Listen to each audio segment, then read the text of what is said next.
Hello, everybody. Welcome back to Spiritual Growth Journeys. I am Kimberly Palm, and I'm here today. I'm feeling very blessed and very, very grateful because I'm here with my sisters and one brother today for an Ascension Roundtable. Yay! This is what, number 3? I think this is our third Ascension Roundtable.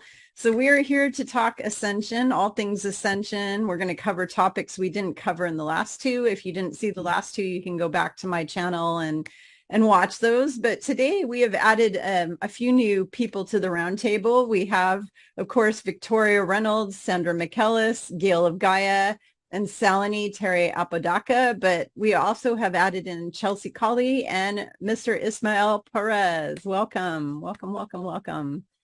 I am feeling so honored to have the one representative of what I call the divine masculine, because we always have our divine feminine roundtable, and now we've got a representative of the divine masculine. So we've got a little bit of balance going on here. Gotta hold it all up for all the guys out there as well. We need you. Yeah. So today we have a lot of fun things to talk about. Salini just brought up a great topic that we're going to talk about. What I'm going to do, and this is not an interview. You know, I don't do interviews. I'm not an interviewer. I'm not a news reporter. This is a conversation and a discussion. So we're going to discuss different topics, and I'm going to throw out the first two right now. I'm going to kind of talk about my ideas on this, and then I'm going to go around this roundtable and have everybody talk about, what do you know about this? How do you feel about it? What advice do you have? Just talk about it, discuss it. So, what experiences have you had on a personal level with these ideas? So the first one I want to talk about, it's just been weighing so heavy on me because I'm seeing it on social media over and over, and that is spiritual bypassing. So, and I've talked about this. Any of you who've read my book, you know that you don't just bounce from 3D to 5D. You have to do the spiritual work on yourself. I've been doing it on myself my entire life. I started working on myself, oh my gosh, probably 40 years ago. I'm 56. So I started when I was a teenager working on myself, clearing all my past life traumas, clearing my karma, clearing my shadow side, clearing my ego, the negative parts of my ego. I don't have a need to be right or to know it all or to inflict my opinion, all these ego things. I don't think I'm better than anyone else. I think I'm equal to every human. You have to do your work in order to get to the 4D and then 5D, and you don't get to jump no matter what. You have to go through you have to go up every stair. You don't get to just leap. It's not a Mario Brothers game where, your character or Donkey Kong, where you just leap up 5 levels up. Okay. Even though we're in a matrix, just like the movie, it's still, you still don't get to do those magical things yet. So you have to do the work when you're a human. Just like I've told people repeatedly, you have to be accountable for your behavior. So I'm going to read this because I had to write notes, so I made sure that I explained this properly. So the biggest thing I'm seeing on social media are what I call New Age Luciferian people or New Ager people. They're either saying Lucifer is the bringer of light and he's good and there's no such thing as good and evil. It just all is. There's those people, which is a lie. Or they're saying that we manifest, that we attract all the bad experiences that people like Salini, who were victims of SRA, where they were, attacked. I'm not even going to go into the description of it, where they were abused. Let's just say that over and over and over again, that they're saying that she created that, she manifested that. Okay. I'm calling bullshit on that. Yes, there are people who manifest things. I manifest every day with your thoughts, your beliefs, and your feelings.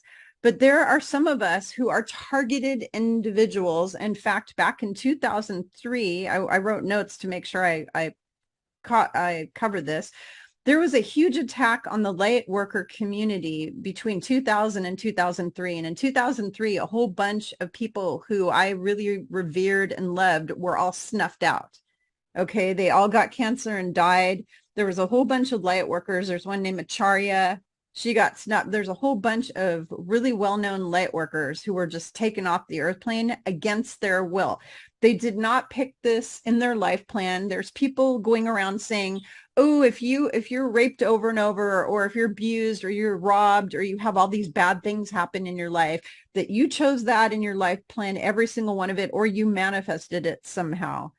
And so the thing is that no, that's true. That's partially true. There are people who manifest and what they call a victim, where they're always a victim or whatever. There are people who are in victim mode who bring on negative things. Yes, that's true. But there are some people who are targeted individuals, okay, that are not just that, but I've talked about this before, that there's what's called false light contracts.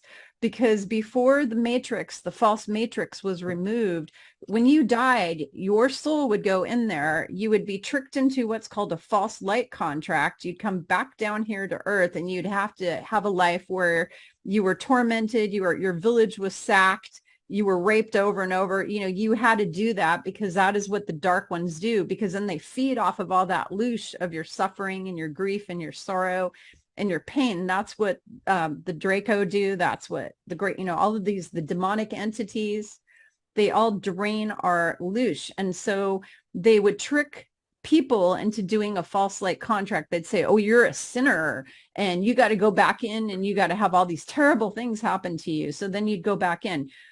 They took away our free will. They've stolen our free will. What I keep telling people over and over again is we have spiritual universal laws in the universe, okay? Like the law of one. And we are supposed to have free will, and they're not supposed to break it. But demons break our free will every day when they attack us. So do the Draco. They don't have a heart chakra. They don't have love.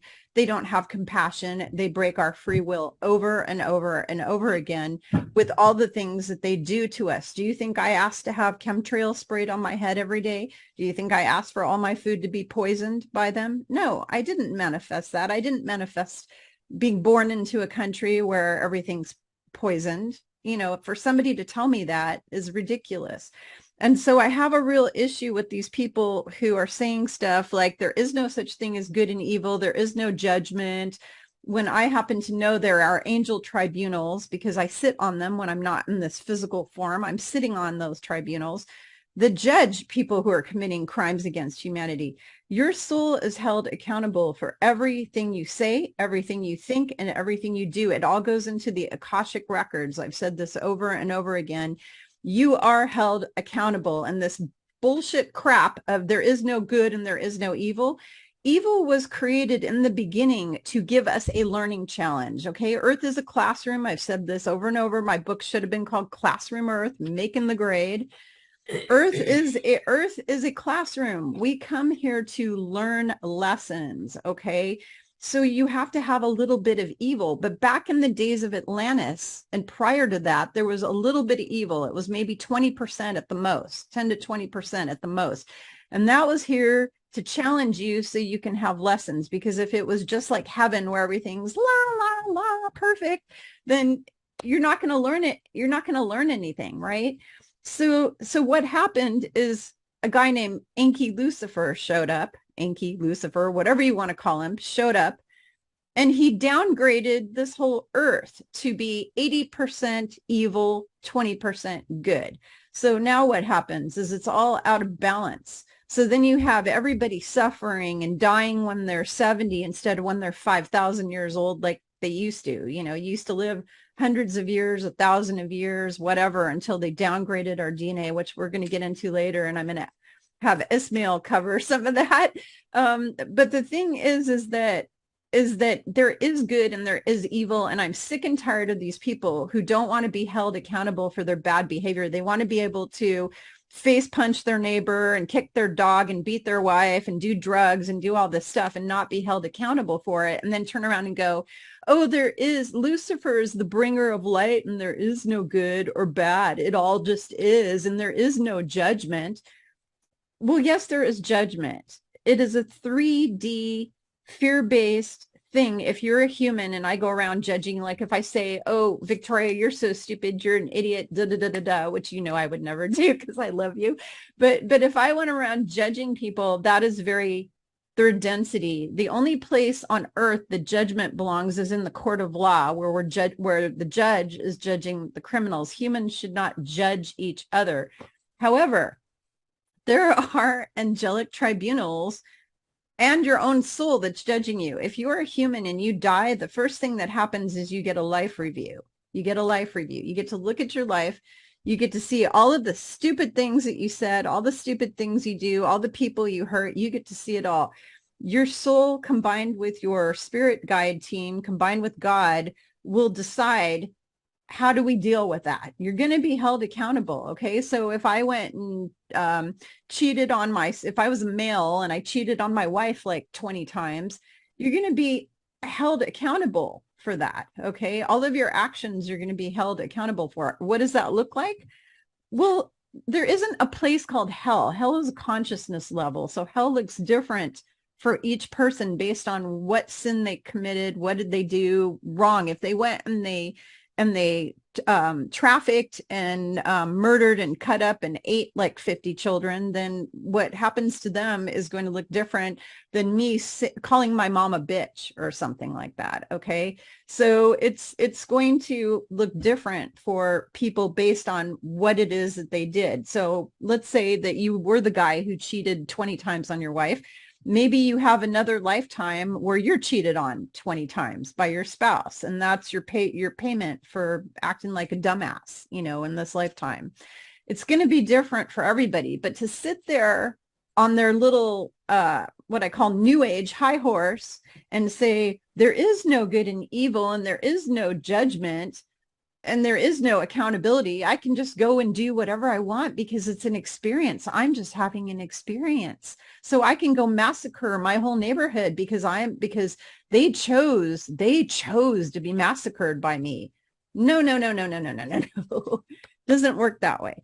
So I want to know from all of you, I want to hear from all of you, what kind of stuff are you hearing and seeing in the collective and on social media where people are doing this bypassing stuff, and how do you deal with it? Like, what do you tell them? How do you guide them? How do you explain it to them? What are you doing to try to help people so that they will understand that they need to learn their lessons, do their work, be accountable in order to ascend? What are you all doing? And I'm going to start actually with Victoria. Hi, Kimberly. Thank you. Yeah. What am I doing? Well, this has actually been my work for the last 12 years. I teach what I call the transcendence process.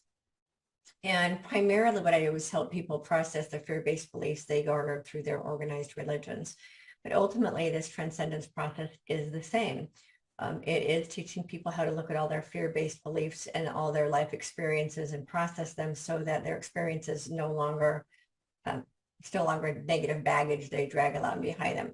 And I want to just clarify that experience and learning from experience is different than how it's being sold by this, it's interesting, faux spirituality community, right? Because every experience is an opportunity for learning, but we don't necessarily attract that. There's also a misunderstanding of how the law of attraction works. Everything that exists in our reality is an intercreation with everyone else. So on a soul level, we may have said, when I go down there, I want to learn this and this and this. How that experience is brought to them is not part of the plan. Nobody plans to be raped and pillaged and all of that. That's not part of the plan. There are points within the time-space field that a soul chooses for specific experience, for specific learning lessons, but the details of how that's experienced is not planned out because it's always an intercreation. So we don't do something to attract this to us unless we get so into the victimization where our consciousness is always recreating that experience until, the old saying that we experience the same thing over and over again until we finally learn the lesson. Mm-hmm. There is some of that as well. Mm-hmm. Once we understand how to learn from the experience, that lesson never gets repeated again. It's always an integration. It isn't that we chose it for ourselves. We didn't attract it for ourselves. We didn't do anything wrong to make somebody want to hurt us. That's self-blame, self-victimization, and it isn't any better or any different than the guilt and shame that our religiosities put on people. So we have a lot of people in the spiritual community who are doing the same thing with this guilt and this shame, not understanding the same thing that the religions were teaching, just in a different form. And that is all fear-based. It's all this self-loathing really is what it leads to. And so there's that. The other thing I wanted to share is I don't really see this stuff on social media because I don't really follow social media so much. What I do know is this is a continuation of what I've seen happening in the coaching industry, if you will, since I've been around it in 2010. It's the same spiritual bypassing, it's the same pimping spirituality, just in a little bit more of a newer age form, right? Because the information that's coming in is newer than it was 10 years ago, but people are still pimping spirituality with it. And so it's really important for people to recognize whether someone is in genuine service to humanity or if they're just pimping spirituality. And the way you were saying about people who are, I think it's pretty easy to recognize if they're promoting their services with money first, service second, then you know that they're pimping spirituality. If it's service first, money second, then it's in service. Yeah, and I agree. That no one can do the inner work for anyone else. Every single one of us has to do our own inner work. Yes. You can't bypass 4D. Cannot bypass the chrysalis phase between caterpillar and butterfly. Doesn't happen. Now, some people can move up that spiritual spiral faster than others. Just depends on how willing they are to let go of their attachments to their past and their old stories and to their shadows and to their egos. And so some people can move up that spiritual spiral rather quickly, and some people it takes decades. Like you and I, Kimberly, I started in, I think about 17 was when I finally, I left religion and started down the spiritual path. Yeah. And I think a lot of the women here started pretty young. Yeah. I was like 15 or 16 when I started. That long because there's so much more information now of those of us who have been through it that can now guide people through it much, much, much quicker than it took us. Everyone still has to go through that process. Nobody gets to bypass the spiritual spiral up this, what you were saying, everybody has to go up the steps. Right. I see that as a spiral staircase. Everybody has to go up that spiral staircase, and you can't leap from the bottom to the top. It's impossible. Yeah, absolutely. You know, the one thing, I don't know if I pointed this out. So I'm actually somebody who's gone through this. When we talk about targeting, because Salini and I both have had all kinds of targeting where they're targeting us, and we didn't ask for it. We didn't want that. That wasn't in my contract. I didn't, I'm not welcoming it, but they know who some of us are. They know who we are. And they come after you. For example, they like to use my family against me 24/7 to try to get me to feel suicidal, feel hopeless, feel, so I have them harassing me on a daily basis, calling me anti-vaxxer and crazy conspiracy theorists and all these kind of things. And it's basically the dark side, like using them to try to snuff my light out. And I didn't sign up for this. This wasn't in my contract. I never put that into I know what my life contract was. I know what my missions are of why I came to Earth. And that wasn't part of it.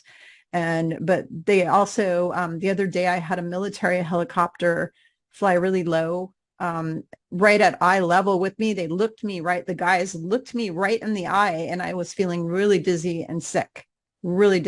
So they know who I am. They know where I am. They know all that. So some of us are targeted. I have a whole bunch of friends who they say every time those military copters are flying overhead that they're feeling sick. They've had heart attack-like symptoms because they actually have this equipment. They can point at you and make you have a heart attack and die. Okay. They've got all that kind of stuff. So for somebody to sit there and say, you put that in your contract, you asked for it, you manifested that. I call baloney on that. Maybe for some people, but there are some of us who are targeted. There are some of us, and look at Salini, how she was booted totally off of YouTube by them. She's been targeted actually by Facebook and YouTube. They've been shutting her down nonstop since I've known her. How long have I known you? 3 years, probably, at least 4 years. Yeah, 3+ years. The whole time I've known Salini, Facebook and YouTube have constantly come after her and tried to shut her down. These can't stop me. There's no stopping me. Yeah. I am a light warrior. I mean, now I've created a whole new website, which is beautiful. Everything's going on there, folks, at salini.tv. Yeah. So I'm going to have all of you on. We're just going to keep going, you know. We have to. So I just want to point that out. So Gail, have you noticed anything? Because you interview so many people. Have any of them come on and talked about the spiritual bypassing at all that's going on with people? Not really the spiritual bypassing as much as the fact that light workers are arguing and fighting amongst themselves. And I'm right, you're right. No, you got this wrong. That, and it's causing more division than upliftment. I agree. Yeah. And I see that as a real problem. Now, one of the things that I did, and I put together a little video about smiling, and it makes somebody smile, and it was like, 5 minutes long, something like that. I asked to have other light workers share it, because it makes, but when you get done watching it, you will smile, you know, and it's just passing them. Has anybody here done that? I haven't seen your video. I haven't seen it. Yeah. Oh, I'm sorry. Somebody's at the door. Anyway, wow. We don't support each other. We don't work together as much as we should. We're more concerned about our own journey, or whatever it is that we're doing. And I'm not trying to criticize or anything, but that's what I'm seeing. And I agree. And the more we work together and support each other, the greater the exponential effect will be. And so one of the things that we're doing here that I think is important is to surround yourself with people that empower you and support you, even behind your back. Yes. Yeah. Yeah. They don't backstab you or gossip or whatever. And it says in the Bible, gossip is like bitter gall in the mouth of the Lord. And there's a lot of so-called light workers all gossiping, you know, and yeah. Not good. Not good at all. And the dark, they all stick together and you know, push their same agenda, and you don't have the kind of division. So I mean, I don't know what to do to correct that problem, except I'm going to be putting out another little short video. This time I'm going to be the mission, because I use this theme, royalty-free music from Mission Impossible, and making it Mission Possible. And to a simple request. Doesn't cost you anything to make somebody smile, does it? And it might actually make their whole day. And so I'm going to do another version, only this time I'm going to say the mission is to do an act of kindness, a random act of kindness. So I don't know. Those are the kinds of things I do. And I try to invite guests on that have spiritual messages, that have sometimes political opinions, I call them, more than anything else, and that doesn't mean I agree with them. But I mostly have been focusing on having people on that I think have something to offer people that will actually help them. Yep. And not make them feel guilty, not make them feel like they're not good enough, or they're not, they just don't have the kind of experience that some of the, you know, the light workers do, or the spiritual people do. They just feel like they're just, you know, in kindergarten, and they're being punished for, you know, not doing all the work that they're supposed to be doing, when sometimes they don't even know what that work is. That's how I see it. So I'm trying to find the simplest possible solutions around, like make somebody smile, encourage random acts of kindness, and just keep having on people like, you know, like you people here. That's why I think I've had most of you on, or I have the plan to in the future. So that's what I'm doing. I just actually heard my team say that you are an angel of joy. That's what they just said. Really? Yeah, they said you're an angel of joy because one of your missions on earth is to help people create joy. Well, That's awesome. So that I just heard that I'll just now. remember They're talking in that. my head here, and they're like, they called you an angel of joy, and I'm like, I was having like a telepathic conversation, and they're like, she's an angel of joy. It's like, okay. Oh, what? Well, So that can't be bad. anyways, yeah. And then Well, thank you. she's an angel of victory, right? She's like the angel of victory or seraphim of victory. Yeah, You know, absolutely. I'd say the Elohim of freedom. Elohim of freedom. That's right. Fearless and free is Freedom. what I That's right. remember that Fearless she, and yeah, I free. really like That's that. right. Yeah. That's She had right. The that. Yeah. Elohim of freedom. Okay. All right. Sandra McKellis, what do you think Hey, about all this spiritual bypassing stuff? Because I listen to your videos and your videos are so, you remind me of the Native American, the grandmothers. If you know who the grandmothers are, you know, they're like the saints or like the feminine saints of the Native American tradition that are like the wise woman who had all the children gathered around the fire and were teaching them everything, like all that. You're a very wise old soul. When I listen to your videos, you're a very wise old soul, and the way you speak is very, how do I want to say, no nonsense approach. You know, you just say what's on, on your heart, and you just speak it. And I love that. You speak your truth just perfectly. So I want to hear from you. What do you think of all this spiritual bypassing that's going on in the world right now with people who think that they're going to be Mario Brothers and they're going to leap up to the next level without doing any kind of work? thank you, Kimberly. And if they want to be Mario Brothers, let them be it. Yeah. You know, it's their lessons to learn. And as we all know, it's all about keeping it simple Mm-hmm. and aligning yourself. And there's a lot of calls out there right now. And even you'll hear someone being followed. They have high subscriber rates and YouTube, ascension and all that stuff. And then as soon as you hear something bad about them, you've got half the team ready to dump them and send them down the river when they don't even have the facts. So I look at all of those things again. I will say the same thing I've said to you guys over and over again. It's not my place. It's just a big distraction. And I keep getting the saying that, I might be wrong, but who's to say what's right? And then, my guides have changed it to, I might be right, but who's really to say what's right and what's wrong if you actually have to label it? And that's the sad thing, is we're labeling it. We're still working in that playing field of polarity. If it isn't this, then it has to be all the way over here. And so for me, I mean, I don't listen to a whole lot of social media. I do my best to sort of balance my own scales on a daily basis, whether I'm in a different timeline and still functioning as a 3D human, or I'm a 3D human functioning in a couple different timelines.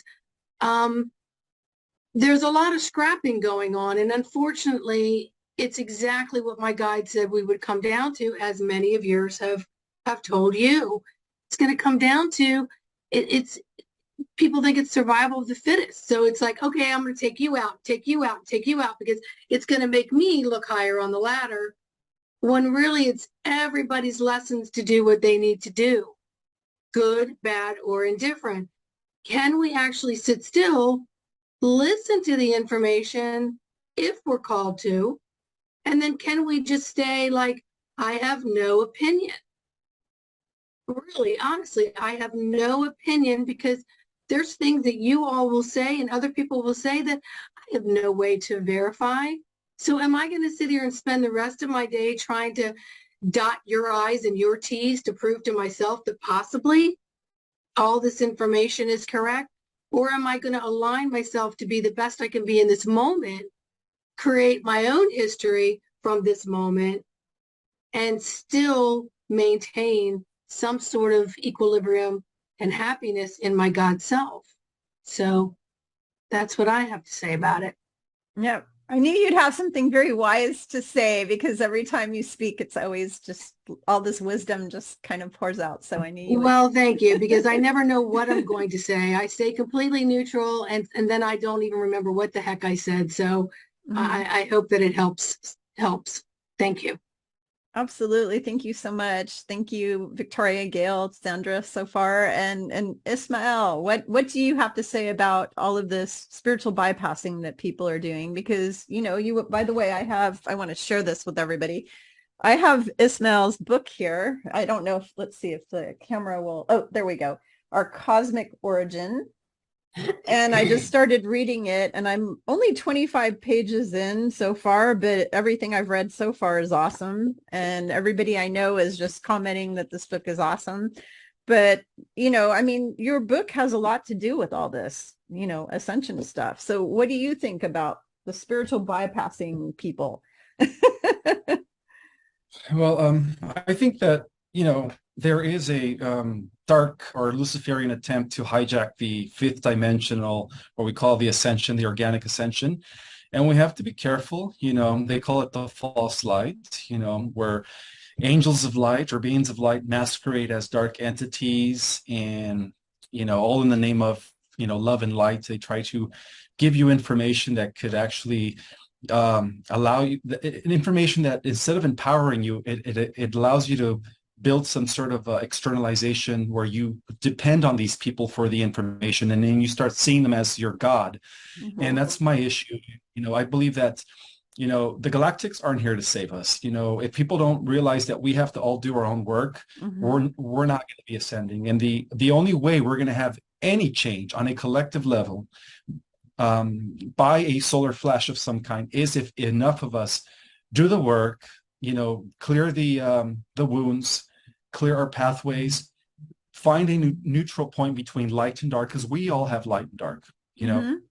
Yes. and in doing so, collapsing the polarity, right?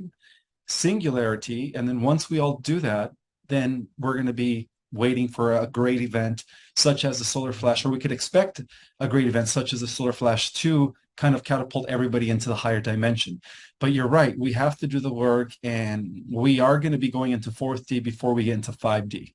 So Mm-hmm. it is a process. It's not like we go from first grade to third grade. We have to first master each level, right, before we Mm-hmm. move on to the next. And depending on where you're at, some people are going to be mastering the fourth dimension or the fifth dimension faster than others. So yes, Mm-hmm. there's going to be different levels of upgrades or different levels where not everyone's going to end up in the same dimension. But at the same time, everyone's going to be given the opportunity to go up the grades into higher levels of reality.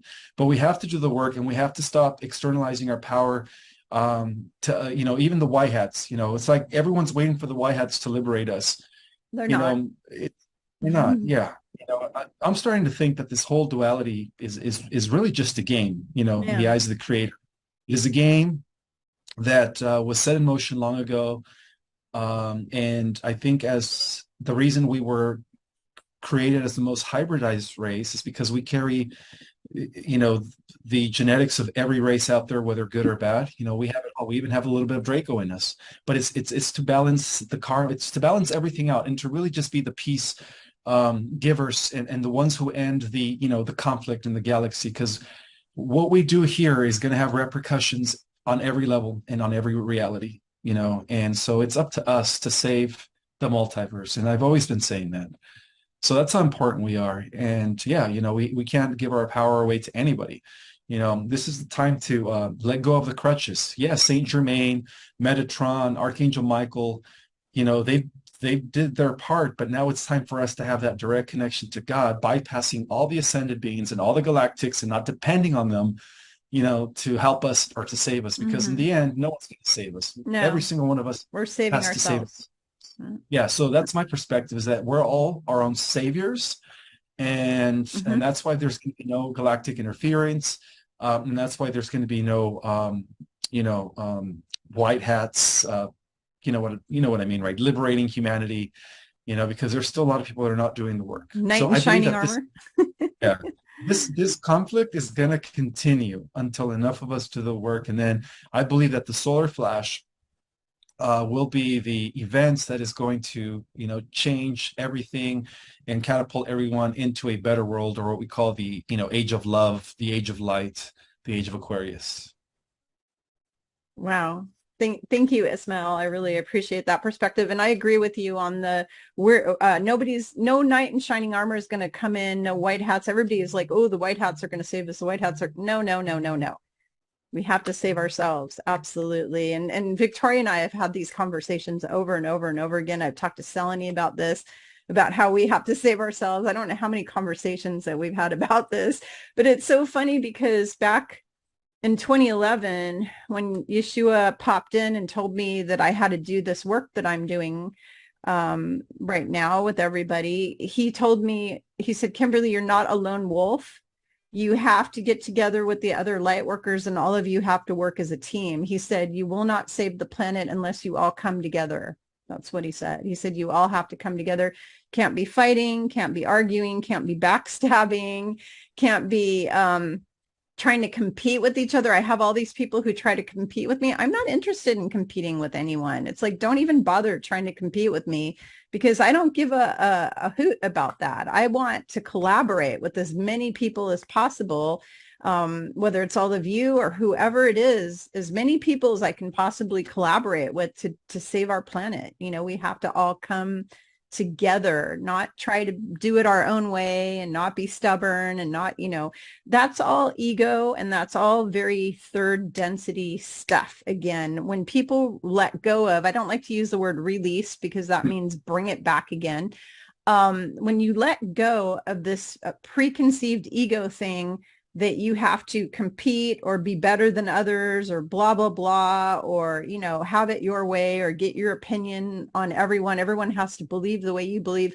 When you're able to finally let go of all that and come together with an open heart full of love and joy and creativity and say, let's get creative and figure out how do we save this planet. That's when we're really going to go up to the next level, is when we can all come together with these open hearts and say, what can we creatively do to make this a better place?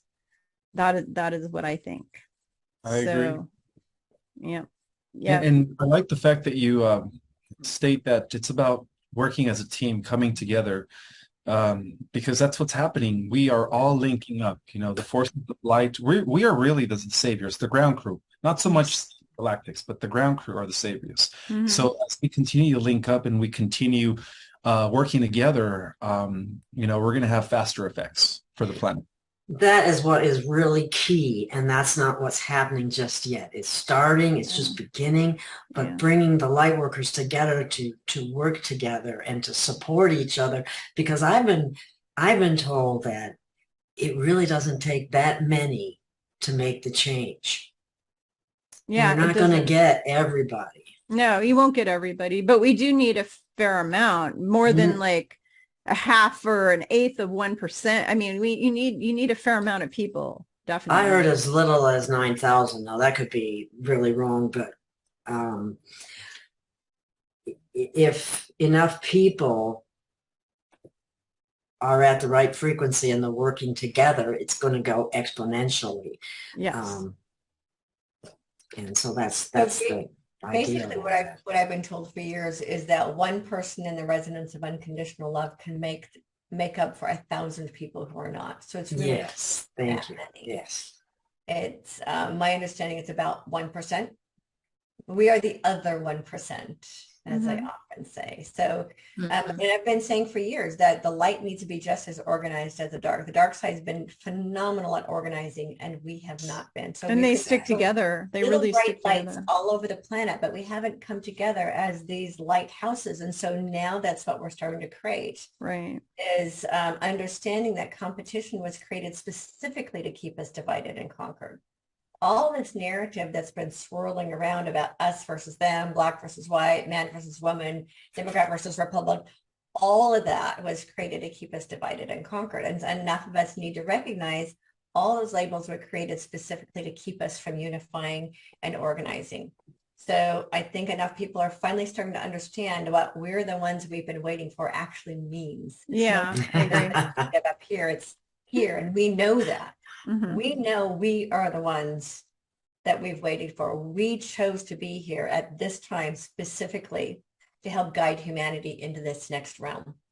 And we know that. Enough of us are finally grasping it's not just lip service. We know that fact that we are it.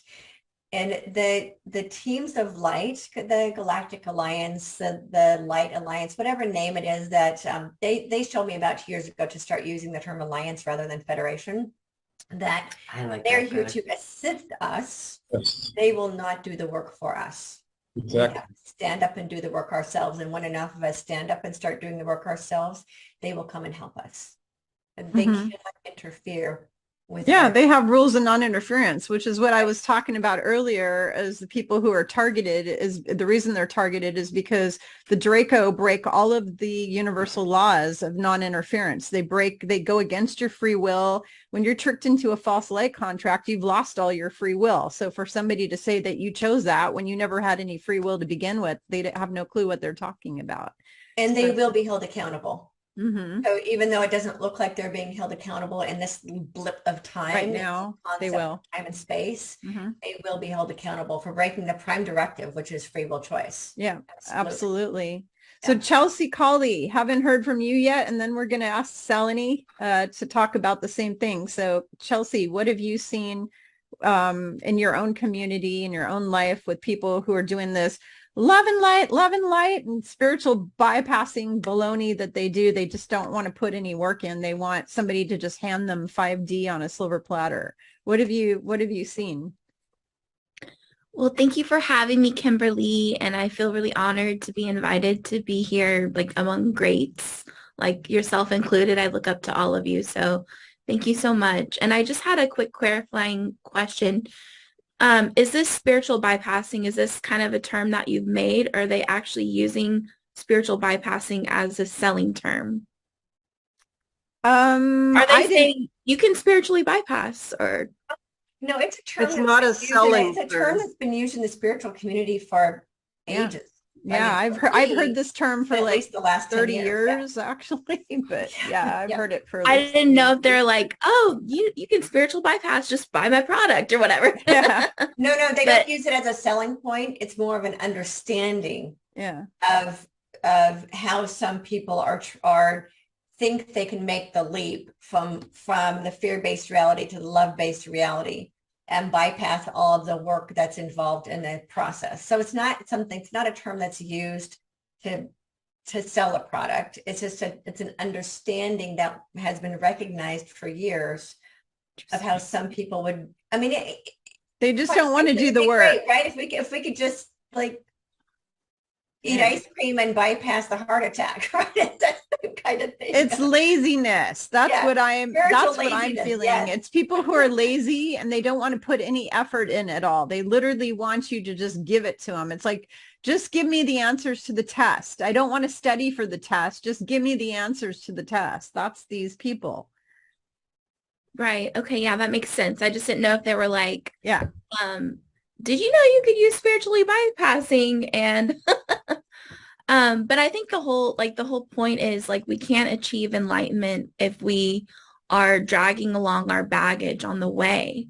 And we've got to be able to overcome and like dive into that shadow work. Like you said, no one can do it for us. We have to do the work ourselves. And some of the things that I'm seeing a lot are just condemnation and, trying to figure out who's bad and who's good, and criticizing one another. If you're like, I just recently went to a truth tour and took pictures with different truthers and stuff, and I got attacked over that, of course. So there's a lot of like condemnation, finger pointing. There's a lot of judging. And there's a lot of people. So we have that. But then also we are on our light and love path. We're trying to become better humans. We're trying to embrace our spiritual gifts, like build our spiritual gifts. Like I recently just took a tarot course and learning how to learn the cards. And so we want these things, and we want these superpowers that Ishmael has and that we're all like, we're working. We all have. We all have them. We all have. Yeah. You're right. So that we want to like, ignite these powers and clear, clear our pineal gland and all that, but we're not going to get anywhere in our pineal gland with a root chakra that's blocked. So there's not enough of us diving into our shadow work and doing some actual like release work. Like I think, well, I'm speaking for myself, I need to be better at releasing the toxic habits, like evolving the toxic relationships. And that's something that I'm working on. And it's like we can't really become enlightened at the top when we've got all this crap going on in our root chakra and our sacral and solar. So I think we all have a lot of work to do, but I think also it's really helpful when people are really honest about their pain. Like I recently saw this episode of like Queen Midas and the Liz Olive show. They're doing this freeing the divine feminine. And one of them, Liz, was talking about, well, this is how I was traumatically abused by my mom growing up. This is how I was abused by my dad growing up. This is how it's affecting me. And this is why. And this is why when I treat my son this way, I'm like being more careful and being like, we're talking about like the great awakening of parents, like, because we're going to have to parent differently. Like there's just, sorry if I get emotional, there's just so much work we have to do, but it really does start with us. And that's where we're getting lost, is like we're going here, there, everywhere, trying to do everything, learn everything. But really it starts here within. Yes, of course it is about saving the kids and also about saving our own kids. It's about our inner child. And so I've been really like paying more attention to my own inner child and trying to show her more love in this. That's awesome.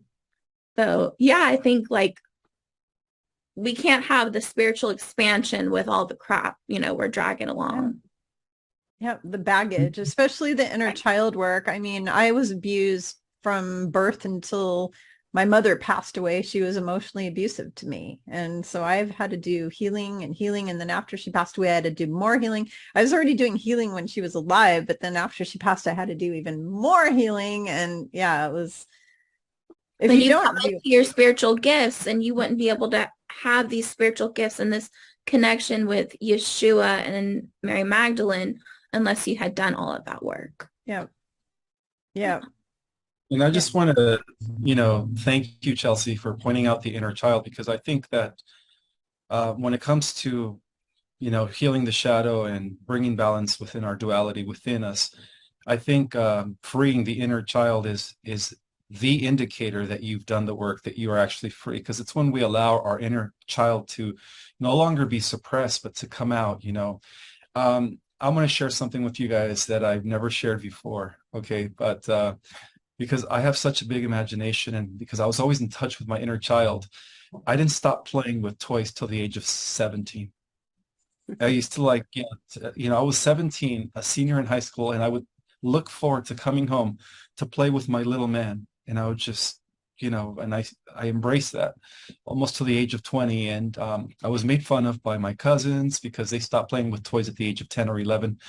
And to me, it was just my way of escaping, my way of just using my imagination and creating my own reality with my little man, as I used to call him.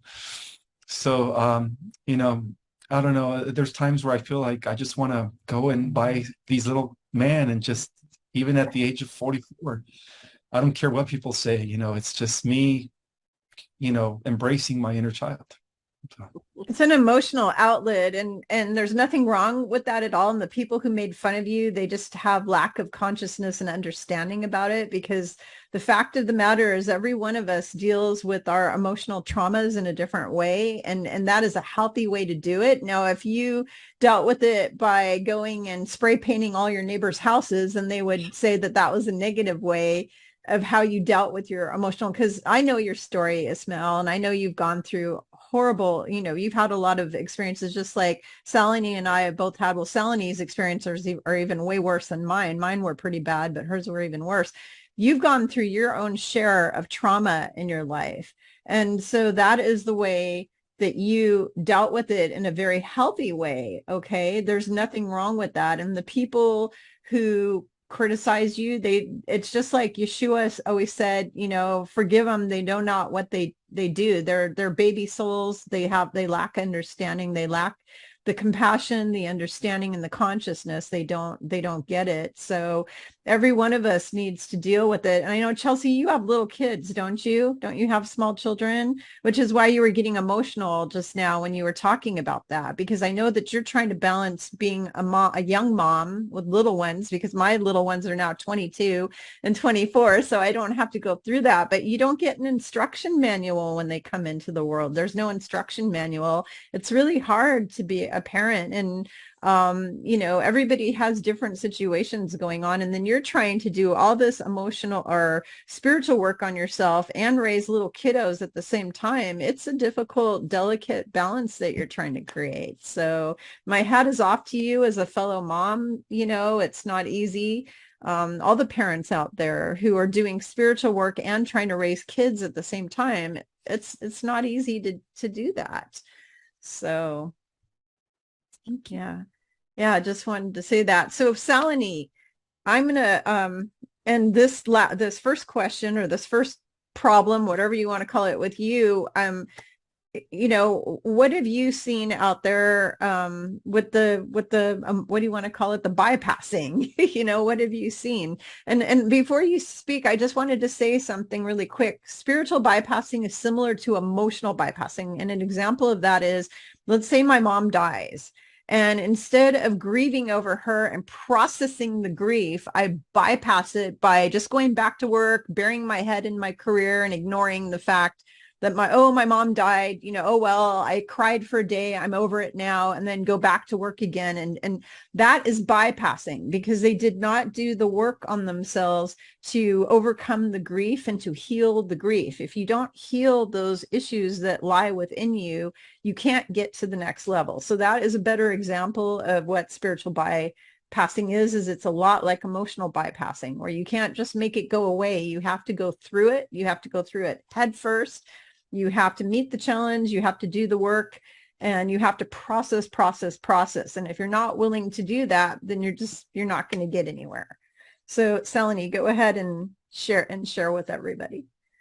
Okay, thanks, Kimberly. First, I'd like to say to Ismael, there's nothing wrong with wanting to play with your little soldiers, however old you are. I loved playing with my dolls in a dollhouse that I had as a child. And one of the things that happened was that my father burned all of my toys and my dolls and everything. And that, I could go into a lot of stories, but, whatever I loved, he took, and he made sure I didn't have it.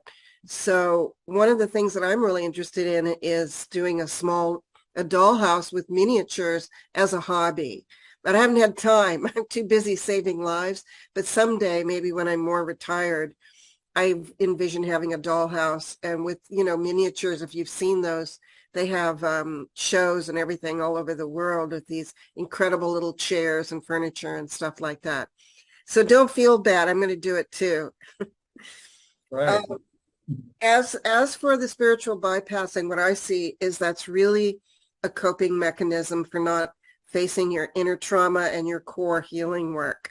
And people that have found something that works, that's comfortable, that whether it's a spiritual program or a substance abuse that they're going to abuse, or something else that takes away the pain and suffering of what it is they have to face when they awaken. So, people who aren't ready to hear the truth, if you try to share it, will just go directly to the spiritual bypass. No, we don't talk negative here. We just do love and light and stuff like that. And what I see is that it's not helpful to judge, because it just pushes us back into duality when we're judging. So, when I see people doing that, I know that they're not ready to face their trauma. And as a person who is severely traumatized, what I learned that works for me is to be loved unconditionally. The more unconditional love you experience, the more you can come through your trauma. It's like, until somebody has enough compassion for the worst thing that ever happened to you and can actually listen and to your story and cry with you. I mean, I can almost cry right now just thinking about the small number of people that could ever hear my story, which is amazing to me. People will say, well, we don't want to hear that. I go, well, I had to live it. So you can't even hear it, but I had to live it all these years. And the byproduct of having that kind of trauma is a shutdown of your entire system, of your aura, your cellular functioning, all kinds of things. So I had to be brave enough to go into that without any support. And that's why I became very connected to the divine. And I was able to say to spirit, you know, I need you to support me because I can't find anybody who can. And in that process, I realized that my greatest gift was to give back the compassion to others who were stuck in their spiritual bypassing or in their trauma, and give to them what nobody was able to give to me. I mean, there's a couple of people along the way that really helped to save my life. But if it hadn't have been for the spiritual energy and the unconditional love that I received as a student of Mrs. Takata and as a Reiki master, the energy that came to me, the divine energy that entered into my soul, I would not have been able, I'd probably be a spiritual bypasser. But because I received enough divine energy from God, I was able to transmute the denial. I was able to transmute the lies. I was able to transmute the trauma, and I was able to look square. Also, I'm like a quintuple Aquarius, so we are really into the truth. So I was able to say, okay, I want the truth. Give it to me. And that truth, you know, hits you like a ton of bricks. And when that happens, only the strong survive. I'm telling you. And that's why people take on spiritual bypassing, or they take on drugs, or they take on TV or movies or excessive exercise or sex or whatever it is, because it's just too much, you know. And so I find that in order to assist people to go beyond their spiritual bypassing, I have to offer them as much love and compassion as I can possibly give them, so they can be safe enough to walk through their traumatic memories and their traumatic episodes. If they come, they can come to me and put their head on my chest or on my shoulder, and I can walk them through it. And then they can have their sobbing and their crying and the pain. And once they've done that, I mean, once or twice, you'd be surprised how quickly they move beyond that point into their spiritual awakening. So that's part of my core work with people is, let's go down to the core of your trauma. Let's go down. What's the worst thing? You know, is it past life? Maybe, you know, some of the things that come up for people were things that happened in other lifetimes. And like I personally, I remember a lot of my lifetimes. I personally, I died in Dachau in the concentration camp in my last life. And I just bounced right back and, you know, bounced right back into a Nazi father. My father's a Nazi. And so I wasn't finished with that lesson. And Yeshua came to me and said, you don't need to do this anymore. And I had a visitation, and he said, this is the lifetime you complete all those lessons of not feeling your pain. And you didn't know how to stop it. And he told me I had to take you out of that lifetime to stop it from consuming you. And now you're back, and you get to this time, we're going to do it. But he also said the whole planet's going to do it. And everybody at once that's what we're witnessing right now, is a collective trauma coming to the surface, and people freaking out, and they don't understand, you know, how to stay centered through that storm. And this is what, you know, I said in the beginning, like Victoria and I have talked about it once. We have to stay centered in the storm of trauma that's happening right now. This is a healing crisis. It's not the end of the world. It's the end of the matrix. It's not the end of civilization. It's the beginning of a new civilization of awakened souls, and walk around reacting. Your trauma, my trauma, I'm going to react to your trauma. You know, you're reacting. Come on, you know, duality, let's have it out. You know, we're just all reacting, you know, to old business. And so if we can stay centered in unconditional love, you know, and just say, okay, I mean, like, I forgive my dad. I forgive my family members. My father was tortured by his father and his grandfather. So should I hate him for that? No, I was able to say to him, you know, I really love you, Dad, but, you know, you're an abuser.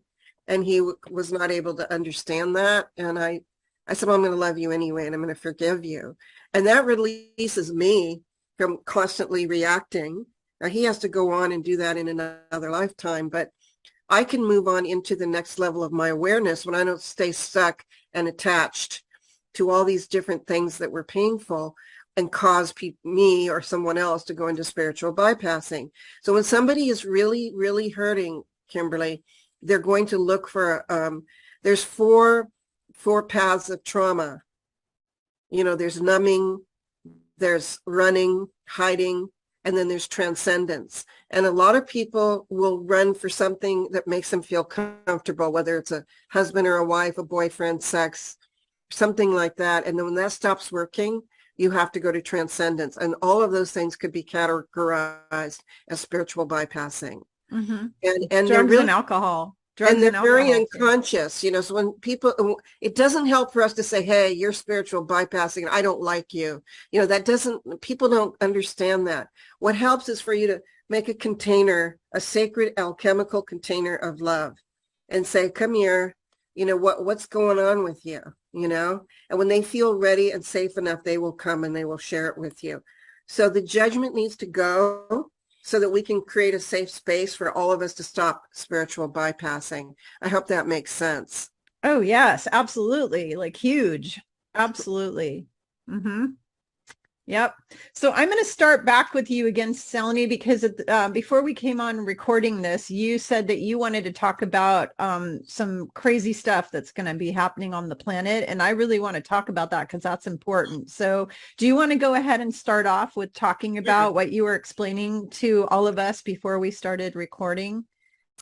Yeah, well, this is a momentous month. And I'm sure all of you know, as spiritually awakened beings, what's about to happen. I think we all know that there are certain dates that are set in stone in a divine alignment that are going to make it possible for us to move to the next levels.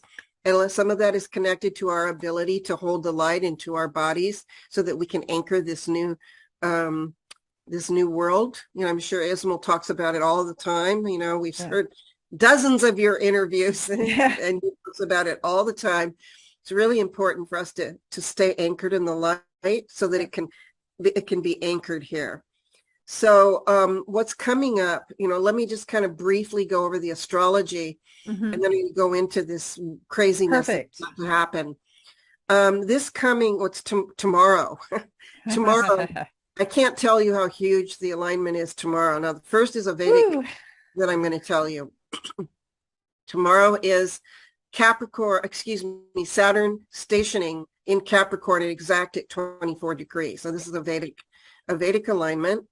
And so it would be Aquarius in the Western. And what that means is the end of the patriarchy completely. It's also going to be aligning soon after with Uranus, which is explosive change and revolution. So Capricorn represents this patriarchal structure of the planet. And Saturn is, after years of being retrograded, we are moving into a Pluto return, which means a death and a rebirth. And it starts tomorrow. I mean, it's been going on. We can see all the changes, but there's a big one starting tomorrow. And when it stations at 24 degrees, it's going to hit everybody like a ton of bricks. I suggest you look up your charts to see in Vedic astrology if you have any planets at 24 degrees, you're going to feel it.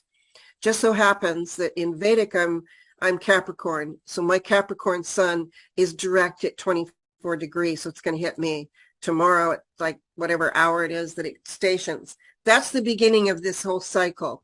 Then comes October 25th is a solar eclipse. Now, I've listened to a lot of astrologers. I'm trying to understand for myself what exactly is happening. And one of these astrologers happens to also be a stock market analyst. And he did a 400-year examination of all of the crashes that's ever happened in the history back to 1600. And he said it's always the same alignment. And he said it starts with a full moon. And then within 6 weeks is a solar eclipse. And it has to be exact number of days and a sacred geometrical pattern in between them. And then you have a financial crash. And he said this particular alignment that is happening this year on the 24th is the exact same alignment that happened in 1929 for the stock market crash. So he predicts that it's going to be the biggest crash in the history, in global history, on October 24th. Good. Others Bring are saying it could be tomorrow, October 22nd. Nevertheless, it's somewhere in there, because now I have another astrologer who's confirming it from another standpoint. So I believe we're going to have an economic crash between now and October 31st. So I hope everybody got your ducks in a row.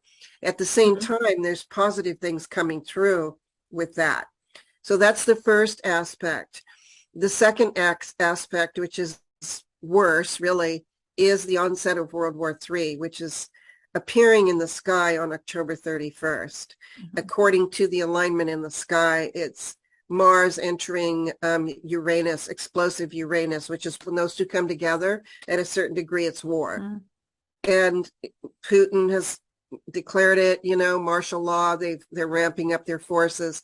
But what people do not know, which is worse, and this is the bad stuff I have to say, because I think people need to know this, is that the fake president has he has given away all of our military arsenal to Afghanistan. They gave away billions and billions and billions of dollars. They shipped it over there. It's not just when we left, they shipped it over there. Now, I've been listening to some military analysts, and they say that we only have 300 ballistic missiles left to defend the United States, up against 12 to 15,000 from Russia and China. And Russia and China are combining forces to meet at the Ukrainian situation, as well as over the border of near Alaska. So those forces are already in place. And I think the scariest thing I heard was that, and I just think people need to know this, is that Chinese conducted a COM, if you know what that is, which is a test and a signal that they sent out to Texas. It was either yesterday or the day, I think it was the day before yesterday, to test to see if they could block out the GPS over Texas. The Chinese have already declared, and I heard this intel 2 or 3 months ago from an insider in the Chinese Communist Party, that they're planning to attack the United States in November. And so when they did this test, they also did the same thing in Ukraine, and they were successful at blanking out all the radar in the Ukraine so that they could move in against Russia.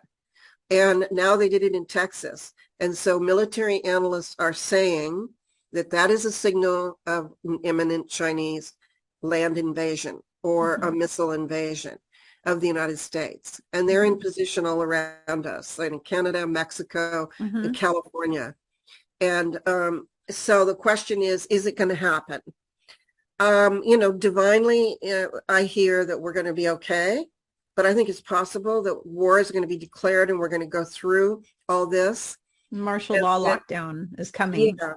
And this is where the good stuff comes in. So I don't mean to scare everybody, but I think people need to understand this is the moment in history where the American empire ends and the birth of a new global empire occurs. That's not an empire, but a new millennium. And so America has to die as this military empire. Near-death experience. Right. Yep. In order for this new, I'm sure you all agree, and I'm sure Ismael, you've been talking about various things. Yeah, 107 talked about for a long time now, a near-death experience that we have to go through. And we Americans have never, you know, pretty cocky. We've never had to really go through something like what Germany went through in World War II. And I used to live in Germany. In this lifetime, I was an exchange student there. And let me tell you, they've had their humbling. They know that what they did was wrong. We're still walking around like we're the best in the world and everything's okay. Nothing's going to happen. It's going to happen. Something's going to happen big. So that's when I found this other really interesting astrologer. So I give credit to Starseed Astrology, Salvador Russo, for the most in-depth analysis of this election and what's happening right now of anybody I've ever seen. So he tells us, and I have to minimize the screen so I can look at it here because it's so in-depth. He says there's a divine alignment occurring coming up this week. And because we are in a Pluto return, which is a death and rebirth in the United States, it's right over us right now. Wow. And apparently there is something, a very unusual astronomical event occurring called a red cosmic light, which is shining just in certain parts of the world. And it's shining on the United States, Russia, China, Canada, and Japan. All the places that are most involved in this potential war, it's shining on there. And this is going to bring divine light to these areas. Wow. And then on top of that, there's going to be, first we have the solar eclipse, and then we're going to have this incredible lunar eclipse on the day of the midterm elections on November 8th. And this particular lunar eclipse is incredible because it's the same lunar eclipse that happened when Trump defeated Hillary. Ooh. It's the exact same thing, and it's a Pleiadian lunar eclipse. The Pleiadians are assisting us right now, folks, whether anybody wants to believe that or not, but they're here. And this particular alignment shows the Pleiadian, it's called the Pleiadian alignment, and in the Bible it talks about the sweet influence of the Pleiadians and how they played a role in the saving grace and how they helped Trump win. And so this particular alignment, if you break it down numerologically, translates into 777, which is a very divine alignment. This is going to happen on November 8th in the sky. Ooh. And when this happens, it's happened several times before. And so when our country was founded, it was actually founded on the planet, on the star Hades, which was a dark alignment, which started off our country in a dark way. So you had all these men come with the Masons, and they started the United States to be a basically an enslaving nation, enslaving other nations. That Hades alignment has been in position since 1789. It comes to an end on November 8th. And because of the Pleiadian influence, it's going to move us from a dark energy to a light energy. That's what he is telling us in this particular astrological thing. It's amazing. He says that he sees the death of the Republican part of the Democratic Party and the rebirth of the Republican Party to be a spiritual party that is going to begin to restore the United States. So that's the first part. The second part is a strong transfer of power from what has been up till now to some new force. And that new force is going to be positive and spiritual. And one of the most amazing things that he sees in the chart is that the Saturn, the Pluto return ends and we are born again here. And I don't know if we're going to be born as a whole nation or not, but it looks like it. It looks like it.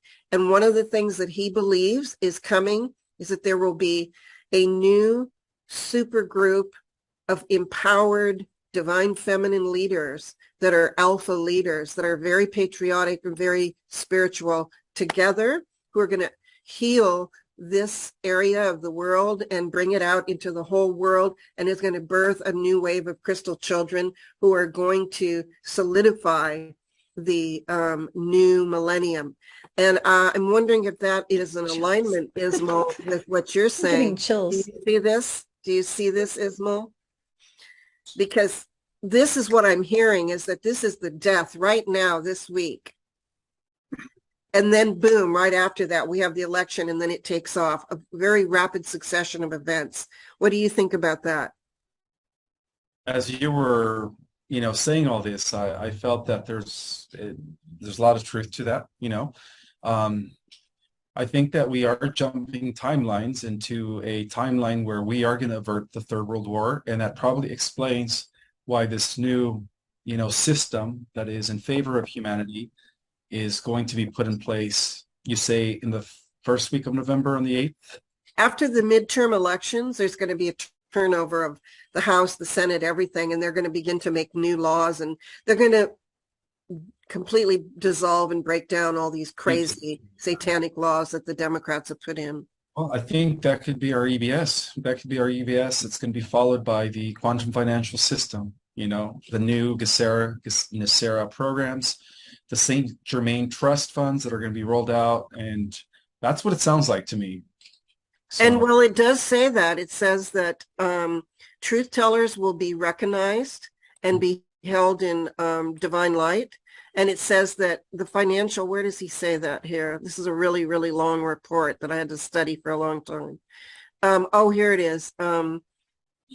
The eighth house will be activated in the United States.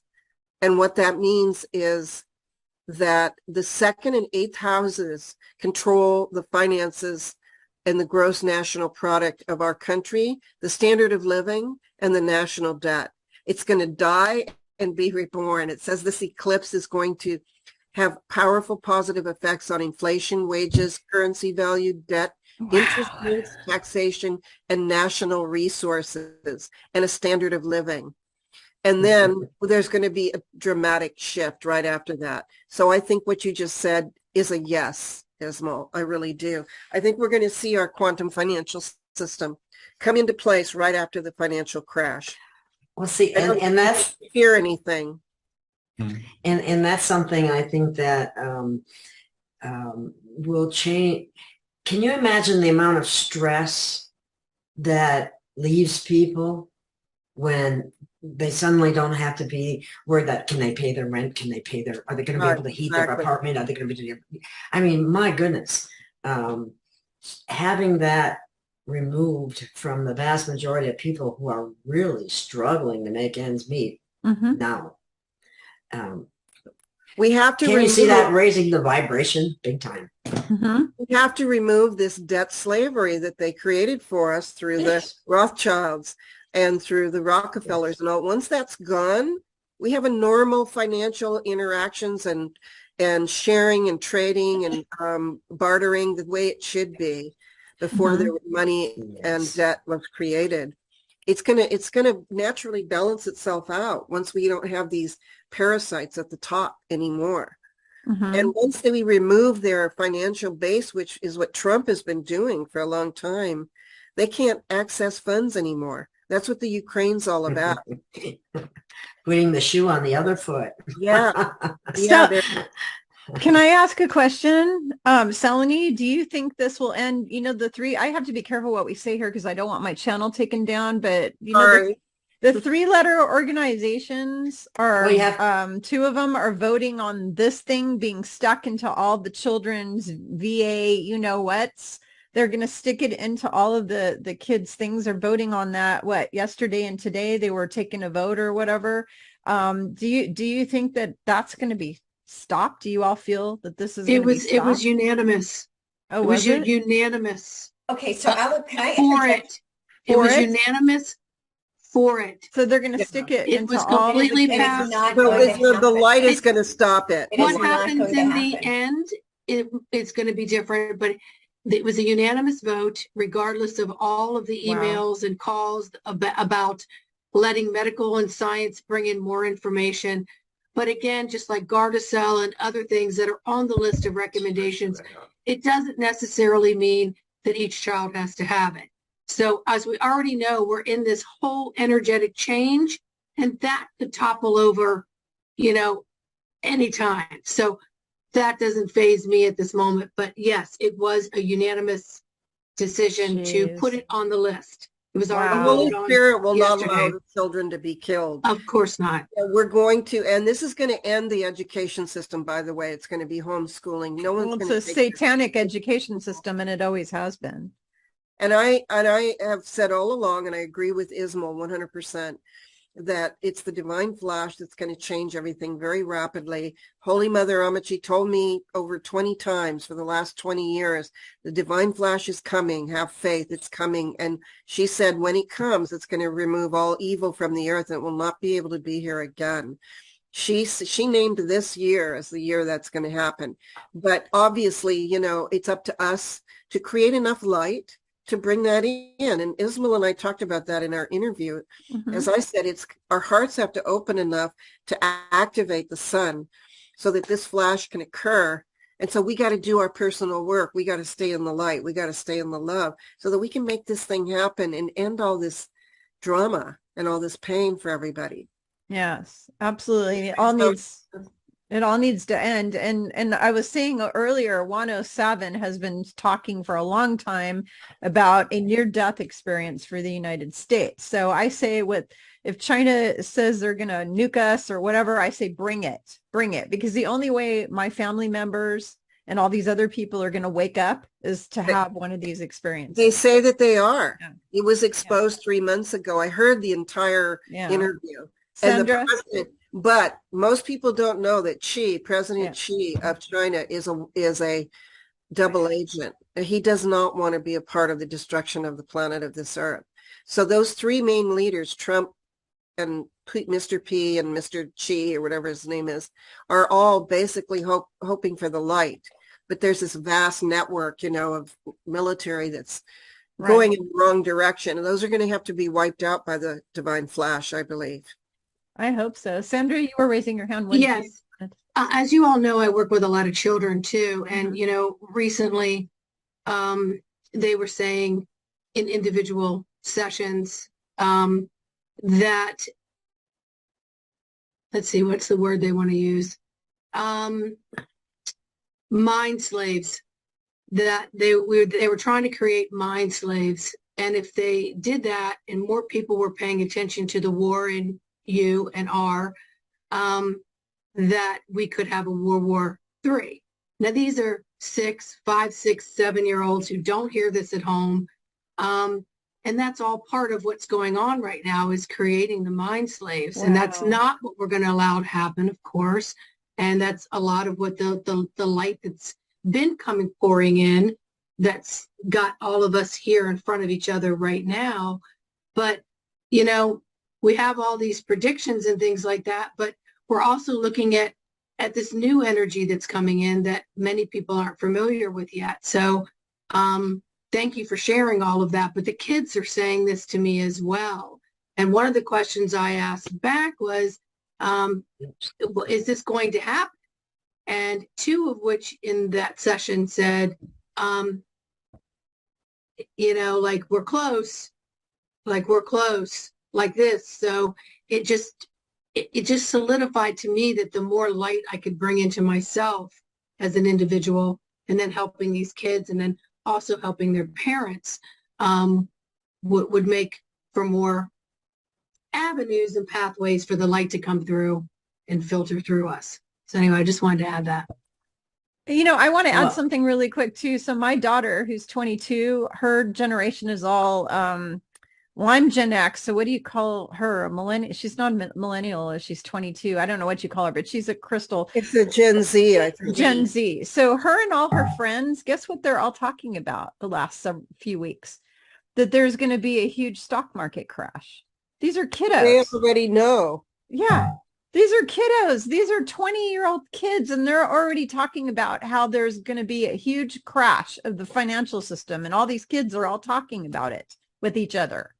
And they've been talking about it for the last few weeks now. I've been hearing it nonstop from her. It's coming, it's coming. I think they've known it for a while, because my daughter started saying about a year ago, my kids are the same age as Ismael. Actually, they go to the same school, which is kind of fun.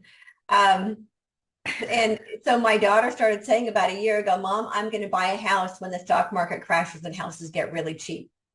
Like somehow these kids know that housing prices are going to crumble, and then they'll be able to have a house. So they know that. There are a couple of things I wanted to just interject really quick. One, there is going to be a complete collapse of all of the old systems, as we know. We've known this for years. We've been talking about how all the systems need to collapse so that we can recreate them. Mm-hmm. For people who are afraid of the systems collapsing, understand it's a very important part of the process.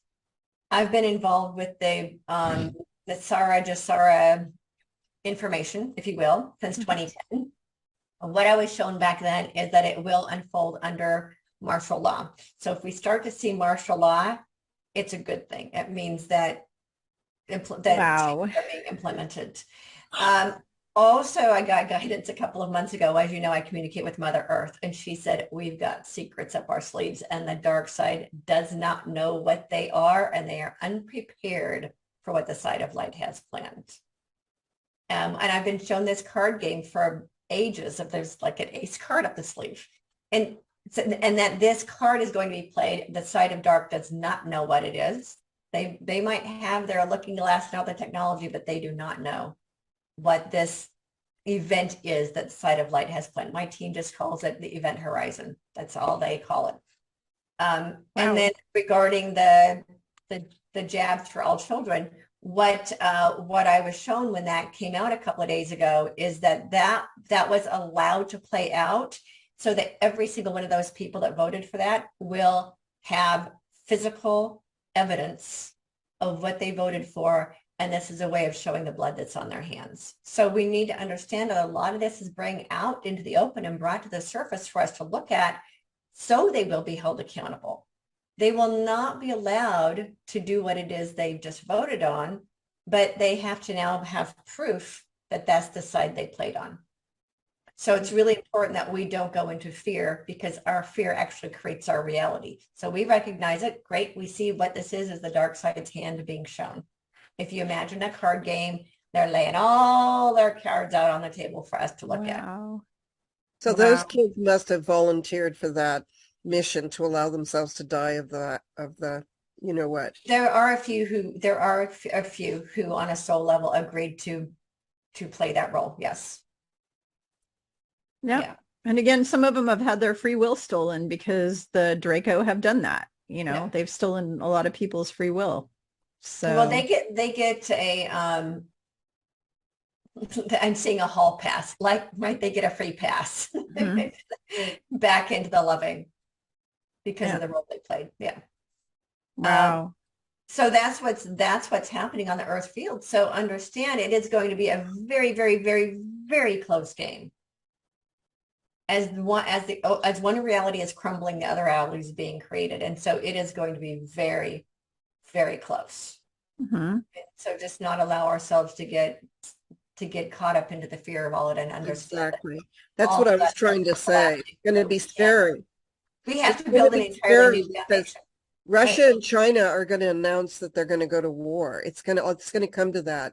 And that's probably going to happen on October 31st of all nights, because the planet Mars and Algol go together into explosive Uranus. That could be a very scary night for everybody. It's going to be scary anyway, but I mean, I just want people to know so that you're not scared when it happens, that beyond that, good stuff, you know. Yeah. The dark has always used Halloween to do all sorts of sacrificing and all sorts of bad demonic stuff. I got into an argument with my daughter about it because she's like, oh, Halloween's a happy holiday where kids get to have fun and be happy and get candy and da da da da da. And I'm like, well, that's partially true, but then the dark ones use it to do sacrificing and all kinds of rituals and all kinds of bad dark witchcraft, you know, black magic things, spells, whatever, curses, you know, they utilize the energy of Halloween to do evil, nefarious things all the time. So yeah, there's this good, fun little part for the kids, but then you've got these psychopaths that are using it to do terrible. But I just want to add one thing, and that is that it's going to be fast because it's nuclear powered war. Whatever happens is going to happen quickly, and it's going to be over, and then the good stuff is going to come. What do you guys think about that? So, I just wanted to comment my own predictions, because I don't look at stock markets and all these, you know, I don't look at that kind of stuff. But what I will tell you is, back at the beginning when this all started getting kicked off, when I wrote the book, when I downloaded the book, Yeshua popped into my room and he said to me, Kimberly, the world that you have known is about to die, and I am going to resurrect a new Shambhala. And I had to look up the word Shambhala to see what it meant, and it meant kingdom of peace. And or kingdom of heaven, whatever you want to call it. But he and then he started explaining to me that the financial system was going to collapse, the school system was going to collapse, the political system was going to collapse, the food system was going to collapse, the big pharma system, medical system, all of it was going to collapse in order to create this new age, this new world, this Gaia, you know, this golden age, you know, whatever you want to call it.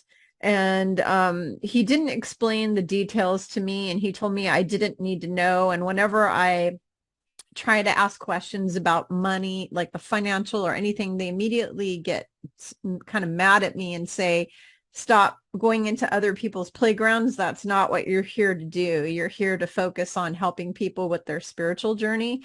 So I don't ever talk on any of my videos about the financial systems or any of that, because I'm not supposed to know that. I'm not supposed to focus on that. I'm not supposed to, it's just not something I'm supposed to do. But I do have people come on my channel from time to time, like you guys, that you guys come on my channel and talk about that, which is awesome. I really appreciate Salini, you talking about, and especially Victoria, because Victoria is really in the know about all the financial stuff.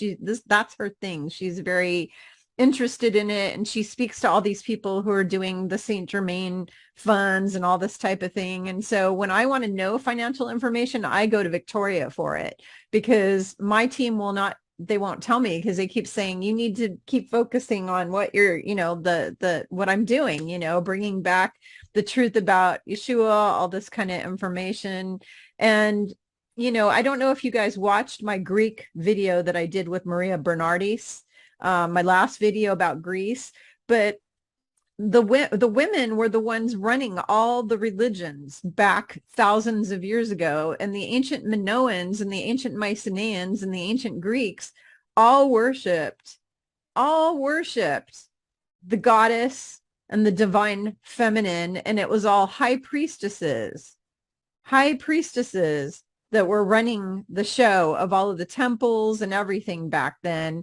And then they downgraded us to this patriarchy where women were crap, women were secondhand citizens, women are meant to be enslaved and abused and used for sex and used for all of these things. And that has been what we've been experiencing ever since. And so I know Salini and I for sure are here to bring back the divine feminine. I don't know about you guys, if that's part of your personal mission, but our mission is to restore the divine feminine to planet Earth. That is our mission. And that is part of this whole ascension process that we're going to, as we're bringing back not only Christ consciousness to the planet, because everybody keeps waiting for Jesus to show up in his body here, which he told me, Kimberly, I'm not coming back until the whole Earth is 5D. Okay. He said, I'm not going to come back like that. He's here, but he's here in spirit form. He communicates with me, communicates with Victoria, he communicates with Salini, he communicates with a lot of us. I don't know, Sandra, if you've chatted with him or not, but he communicates with a lot of us right now through spirit. But is he coming back in a body? No. Christ consciousness is coming back. How is it coming back? Through all of us. We are the ones. We are the ones we've been waiting for, as Victoria always says, you know, with the light workers, we are going to install that Christ consciousness back into this world, but especially the divine feminine aspect of it. Because one thing that people get confused about is every time they think of Christ consciousness or the ascended masters, they're thinking men, and the white brotherhood. Well, I got news for all of you white brotherhood people. There's a lot of females that are part of that. It's not really just the white brotherhood. It's the white sisterhood. Mother Mary's part of it. Mary Magdalene, Isis, White Buffalo, Calf Woman, Hathor, Lakshmi, Kuan Yin, Green Tara. I mean, there's so many divine feminine aspects of the Christ consciousness and of the white brotherhood. And there's a whole bunch of sainted women that are ascended masters. And, you know, I don't know if you guys all saw my announcement, but I did that class webinar on the true story of Mary Magdalene and Yeshua, and I'm now going to put it into a book. It's going to be a PDF book that's only available through me directly. And I'm not putting it online. I'm not putting it up on my website to be easily downloaded. I'm only going to send it by email to certain individuals who want it. And the reason why is because all of the information in there is not only information that the cabal does not want humanity to know, but it's information that is not available anywhere on planet Earth. So if you go and you look in any books or any websites, you're not going to see it because it was erased by the Vatican. The Vatican erased all the information. And so I am doing a PDF book. I'm going to be writing about all kinds of interesting stuff, not just the video. I transcribed the video, but I'm adding to the video a ton of information that was not in the video that nobody knows about. Like, one of the things is, you guys are going to love this. This is a sneak peek at what is coming for everyone to find out. Guess who raised Lazarus from the dead? It wasn't Jesus. No, it was Mary Magdalene. Mary Magdalene did it. She was a high priestess in the order of Isis. And you're going to love this. Mary Magdalene was Isis. She was Isis reincarnated. And Yeshua was Osiris reincarnated. Yeah, that is true. Not hard to believe. It's hard for people to back believe. and back and back until we figure out this lesson. Yep, exactly. I just want to add one more thing here, is that Shiva, I do a lot of work with the Hindu side and all the pujas and the sacred set, which are really powerful. So I'm doing pujas all the time for my clients. Shiva started to come to me, and I didn't even know that, all my life I've been chanting Om Namah Shivaya, not really, maybe not really making the connection. He started showing up in my life, and Shiva was, his last incarnation was the Babaji, the one in India. Oh, I love Babaji. Yeah, and he appeared in 1970 and died in 1984, and he allowed himself to die. And when he passed, right before he passed, he said, they asked him, "Are you going to come back?" And he said, "Yes, but as a supporter of the divine feminine, because it's the divine feminine that is going to retake the world. And our job is to support the divine feminine in the coming age." So supposedly he is reborn, but he doesn't want to be known. And he said he was going to come to Canada and support a movement in North America for the divine feminine. So that's another piece of information that people need to have. And he's been appearing to me just in the last 2 years. So there's a lot of stuff happening that people don't even know about, that we need to keep talking about it, Kimberly. Yeah, we do. We absolutely do. We have to keep talking about this. And, it's interesting because Babaji was actually one of my guides for a while. And they're all the same. I mean, it's all just incarnations of God. Yeah. So Shiva, Yeshua. Yeah, they keep coming back in different forms. I talked about the 3 human body forms that Yeshua was here in. When he was here in the Osiris form, he wasn't in a physical body. He was in his, because they came from Sirius B. So he was in his extraterrestrial form from Sirius B when he was here as Osiris. And that was back during, Atlantean times. Okay. That's when they were here in those forms, because they all came from, and I had lifetimes like that. In my Sirius B form, I was blue. My skin was a blue color and my hair was green. My daughter actually remembered that lifetime. She remembered that. And she was laughing about the fact that I had blue hair and green or blue skin and green hair. And she remembered what I looked like. And I had these weird looking eyes. But the thing is that he was here in 3 previous, or 2 or 3 that I talk about in my video, incarnations. One of them was ancient Greece. Another one was ancient Mesopotamia. I mean, he was here in a lot of, different forms, but a lot of people who are what we want to call church indoctrinated cannot handle any of this divine feminine because they're so brainwashed into the patriarchy. It's all about the men, that when you start talking about divine feminine, immediately they start telling you that you are a satanic spawn and a demon and a this and a that, and they just start shooting you down. They don't want to elevate divine feminine. They're terrified of it. They're absolutely terrified, which I don't understand why, because even Mother Gaia is divine feminine, the earth herself.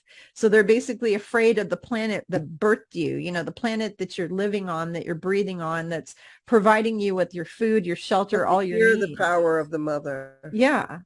Yeah, it doesn't make sense. That was written into all of the patriarchal beliefs, because the patriarchy, now it's really important to understand this isn't about men. So from here watching, this isn't about men. No. The patriarchal systems. It's about the system.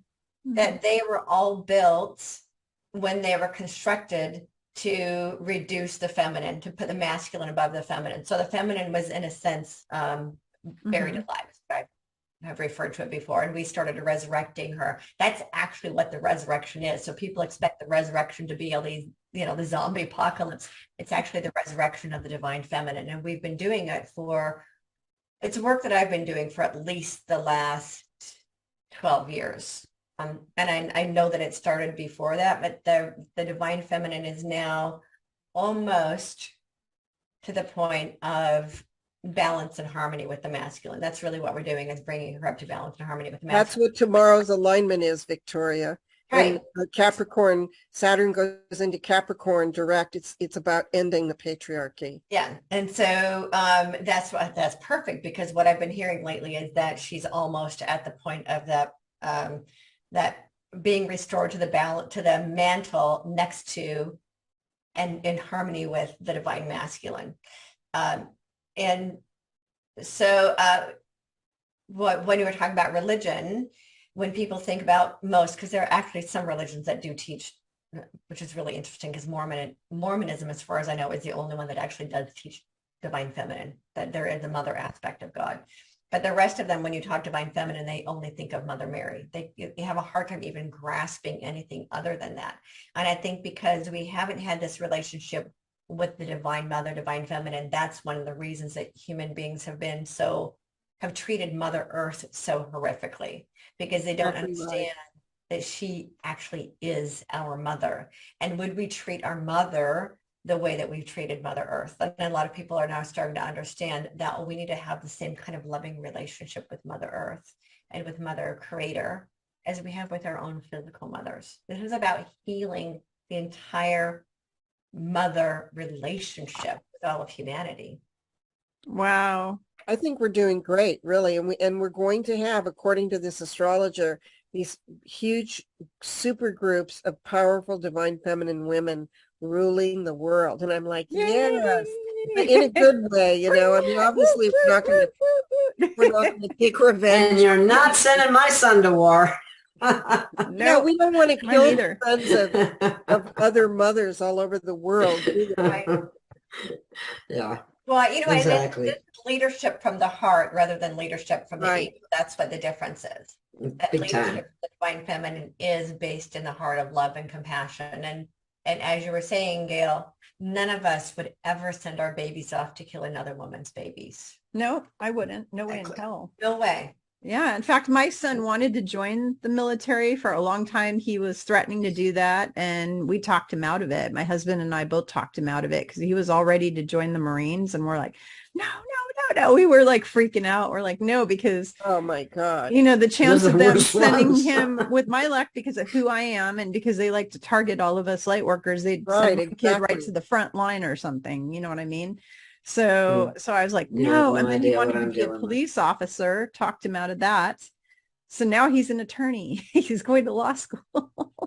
Because he's all about law and order and justice and divine justice, because he's kind of, his mission of why he's here is, as one of my missions, is divine justice. And my son is here for divine justice. That's one of his. Because there certainly isn't divine justice right now. No, absolutely not. Not even close. So what I'd like to do now, really quick, just last minute thing, is everybody go around and kind of quickly give a tip for how people can deal with all these crazy things that we know are coming. And I wore red today because of Red October, because for the last 3 years, they've been saying, ooh, Red October, and nothing has happened in October. I don't know if you noticed that, but every time they say Red October, nothing happens for the last 3 years. But now I think this month might just be Red October, possibly. We might have all this crazy stuff unfold. So everybody go around. I'm going to ask you, Victoria, or actually Sandra, since I haven't heard from you in a while here, why don't you, Sandra, why don't you start with sharing some tips for people of how they can just kind of mitigate like what's going to be coming in the future, good, bad, ugly, in between, whatever. Like, what are some things people can do? Well, I think first and foremost is know that where we are is where we're supposed to be. Mm-hmm. And trusting that you're going to be safe no matter what's going on around you. Connecting with your breath, knowing that you're you're in alignment with the due process of what has to come up. And one of the things, was shown to me the other day was so much stuff quickly rising to the surface. I called them the critters. And we're going to play a big game of whack-a-mole. So we're going to be just whack-a-moling. And literally just know that a lot of this has no power over you. You are the power within it. Mm-hmm. And in order to strengthen and solidify who you are, become more of an observer and put your lawn chair down and just have your hand out for others to let them sit right next to you and trust that everything's going to be as it needs to be as long as you stay aligned and true to who you are. And the only way to do that is disconnect from all the chaotic information, all of the cat calls that are out, formulate your own inner connection with your own sensory system and trust in that. So that's what I have to say about it. That's really good. Thank you. I love that. Chelsea, what ideas do you have for people for how they can manage the coming things that we're going to go through? Because I actually think between now and the middle of 2023, things are going to get really freaking obscenely crazy, like really crazy. So Chelsea, what do you have for people? I think it's really important to find who we trust and find some friends that you can really relate with. And I just did want to mention a couple things real quick. Iraq just announced that they're allies with Russia. Like they announced their partnership that they are with Russia. So that's in play. And interesting. That's that they have announced their alliance with Russia and with Mr. P. And so that kind of backs up kind of what Salini was saying. And also, I believe it was either Monday or Tuesday, but a lot of the GPS were down for the airport in Dallas-Fort Worth area. So there were some major airport issues in several different airports in the United States this week, and especially in Texas too. So that kind of backs up what you were saying too. And then about this, patriarchy, it's just it's also important to know that the cabal, when they have people that have come out about this, that there are literally sorry for saying that word. I say it all the time. Okay. But there are literally Jessie Zaboter has been one of the people that has come out about this, Queen Mother of Darkness and Mothers of Darkness at the top. So they do have they do have it straight. They still do have the women in charge, but it doesn't look like it. It looks like the patriarchy is in charge, but there really are women behind the scenes at the very top who connect. Really evil. Literally, their job is to talk with Satan himself and direct the rest of us, or direct the rest of the players and the controllers and all that. So I think it's just important to really, find the people you trust and just be able to look at our wounds within ourselves and try to start to heal those.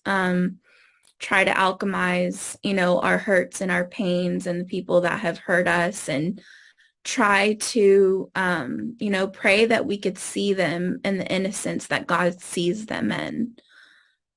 Because when we look at them that way, we're going to see where they have been hurt and why they treat us that way. So we can really truly overcome our wounds when we move to love. And I think that's the whole point, is regardless of what you think or I think or anyone, if we can all just come together in that unconditional love, that's truly the answer. Awesome. Yep. I think love's the answer to pretty much everything, really. I mean, it is, even healing. It was like when I was laying in bed and I was bitching to Yeshua about how bad my body hurts and I need healing. And his answer was, love is what heals everything. That was his answer. And I was like, okay, how's that help me now? But yeah. Well, I was in that place a couple days ago and I was just so mad about a lot of things. And I recently re-listened to A Return to Love from Marianne Williamson, and that is a 2-hour listen on Audible. And that is just it's a beautiful way to, to start forgiving and to soften your heart in that way. So maybe that's a tip. If you're really having a hard time and you're angry, listen or read A Return to Love. That sounds good. That's awesome. Salini, what advice do you have for everyone to get through this that you've been predicting with the Vedic astrology? And by the way, Salini is an excellent Vedic astrologer. I don't like Western astrology. I never have because it's never been accurate for me. So I wound up going into using numerology for myself. But I also really like the Vedic. The Vedic seems to work pretty well for me when I get information on that. So Salini, with the Vedic astrology that you're saying, all these things that are coming, what advice can you give that goes along with that? First of all, I'm not really a Vedic astrologer. I study the planetary alignments and try to interpret them, and I listen to Vedic astrologers. Oh, okay. It's a very complex system that takes a lifetime of study. So I just understand some of it, but when I listen to them, they explain it in more detail. I think I totally agree with Chelsea just said. We need to see God in everyone and realize that even the wounded carry a spark of God. And that if we treat them as they treat us, then duality is increased. And we don't want to do that. We need to stay in the love. If you need to set a boundary or distance yourself, that's fine. But stay out of the lower dimensional thought processes that keep us in 3D, and forgive and let go as much as you're able to. And to do that, and I know it's really hard, I suggest people meditate and chant and pray in whatever system works for you. I do all three. I pray, I meditate, and I chant. When I start getting a little cuckoo about something, I go into my practices. And that's what I recommend. We're going to have to stay the course through a storm. It's just like we're in a stormy sea, and you got to stay, hold the guiding thing, whatever that's called. You got to the rudder. Yeah, we got to hold that rudder steady and keep us focused on the land and the future and out in the distance where we're headed. And we're going to get there. No, don't think about the storm. Think about the goal that we're trying to achieve. Yeah, absolutely. Gail, did I ask you yet? I can't remember. No. Okay, Gail. Well, if you did, it wasn't very memorable, was it? Okay. Anyway, what I would suggest is, now this is what works best for me, is to sit in the healing arms of nature whenever you have a chance. Get next to a tree, sit next to a rock, and talk to them, or pray, meditate. But it's so much easier when you're in nature because the frequency is what it needs to be, and it's a healing frequency, and I believe it's 432. So that I find is really another thing, is to play your favorite music, even change it to 432 hertz, because that is a healing frequency. Find your joy again. We've lost our joy with the last 2 years of just being hammered constantly with bad news and different things going on. So I find that very, very important, to find your joy, find your inner child, like we were saying. And I couldn't agree more with Sandra, is to become an observer and don't react to these things that are going on. And it gives you a greater ability to discern and just let things happen. And I like the term in Lakesh, because that means I see you and me. I see another you. I see another me. It's another one of those terms, like namaste. It's just different. It's called in Lakesh, and it's my Mayan terminology. Look it up. You'll like it. It is a good one. That's awesome. That is awesome. So Victoria, what do you have to say to everybody for how to take care of themselves during the upcoming crazy pants stuff that's gonna happen? So the upcoming crazy pants stuff is a culmination of everything. It is as I've been shown for a while, it is the end of the old world and the beginning of the new world. And to stay rooted and grounded in the loving as we watch the old world begin to crumble. So if you picture all of humanity moving into the chrysalis phase of our transformation. Yeah. In the chrysalis, the caterpillar melts into nothing before it reconstructs itself as what it was always meant to be. Mm-hmm. That is what humanity is facing. And that this crumbling, this ending of what we thought was reality is like the caterpillar melting into the nothing, right? Mm.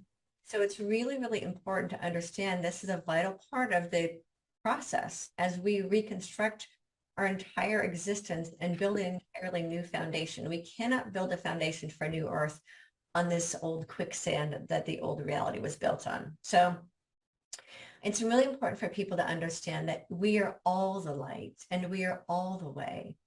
We volunteered to be the way showers for the rest of humanity. Every single one of us is divine love having a human experience. Mm-hmm. Every single one of us are divine light having a human experience. Every single one of us is the Holy Trinity having a human experience. And to remember that, when we remember that that is who we are, that is what we're made of. All of us are made of love. Mm-hmm. And love is a powerful force in the universe. And that with love, all things are possible. So no matter what happens, to always come back to love, always stay in the loving and understand how powerful that is. Love isn't just an emotion between a couple of people. It is the most powerful force in the universe, and all of us have that inside of us. And so as things start falling apart, remembering I am the love that came here to show the rest of humanity what it looks like. And to stay grounded and rooted in the truth of that. And to be, yes, as Sandra said, hold yourself in the space of being a conscious, neutral observer. That means being conscious and aware of what's happening around us and holding neutrality and not allow ourselves to be blown around by the emotions that want to have us attached to these experiences. As a conscious, neutral observer, we have to sit back and observe and hold that love, knowing that love is going to reconstruct our entire reality. And be that for everyone. Wow. I love that. I love everything that all you guys said. Like everything was perfect. So thank you all for your input, because everybody had something very beautiful to say. So thank you. And my advice to everybody is you need to ground, center, and protect yourself every single day from the minute you get up. And so how you do that, I'm a certified mindfulness and meditation instructor, and I teach pranayama breathing, which is a specific breathing. So grounding, of course, Gail shared, getting out in nature is one way to do that. Another way is if you can't get out into nature, get some rocks or crystals or something that are for grounding, like hematite or onyx or a smoky quartz, something like that, that will ground you if you can't get into nature. The other way you can ground yourself, of course, is sitting your butt on the grass outside or on the ground and meditating, or walking barefoot on the grass or on a beach. So you need to do that every day. And if you can't get out of your house, you can get some crystals to do it. There's mats you can use for grounding. You can also use your intention to ground yourself. And one exercise that I've always taught everyone is becoming a tree. You send roots out of the bottom of your feet down into Mother Gaia, and you imagine these green roots growing out of your feet, down into the earth, like 200 feet down, and creating like a big anchor of roots down into the earth. And that is another way with your intention that you can ground. And then for centering yourself, breathing. So how you would do a centering breathing is you could do square breathing, where you breathe in 4, hold 4, breathe out 4. I don't like to do that. What I like to do is for myself is breathe in to a count of like 7, hold it for 1 second, and then breathe out for a count of 8. And I do that 3 times, and that just kind of centers yourself. And then for the protection, there's a lot of things I do. I invoke a 12-layer shield of protection from my angels and Archangel Michael. I will ask God to place protection around me. I also use specific crystals for protection, and I also grid my whole home and property with crystals for protection.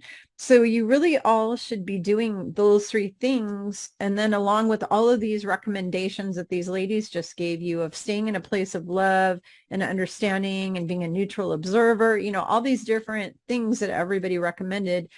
If you do these things every single morning, make it like a toothbrushing ritual. Everybody has their hygiene that they do. I call it spiritual hygiene. So you have every morning when I wake up, I immediately have spiritual practices I do before I brush my teeth. And it's part of my spiritual hygiene. And that is how you remember, because I have a lot of people say, well, Kimberly, I'm so busy, I can't remember, I don't have time.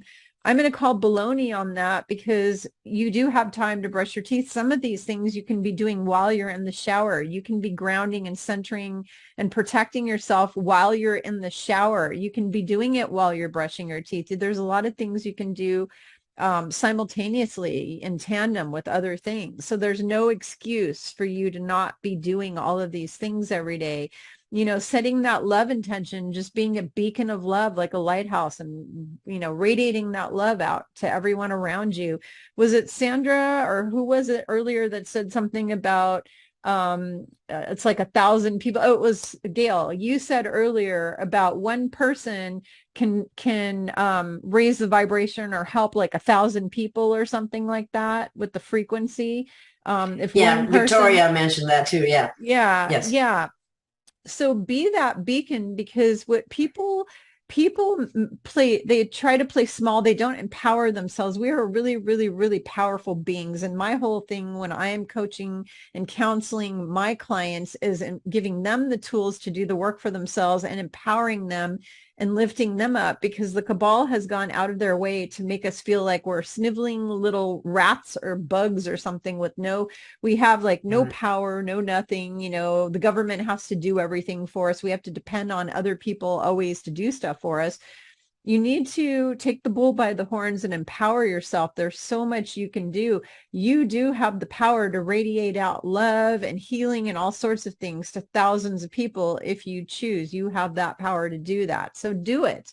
Go out. When I'm driving down the road in my car every day, I say this over and over in videos. I literally pray over every person that's driving down the road, and I literally send them light energy. Like I literally send them Reiki, light energy, whatever you want to call it. And I ask God to help them open their heart chakra and their crown chakra and connect with source and open their third eye and see the truth. I ask for that all the time. You all have, everybody who's watching this, you all are empowered beings.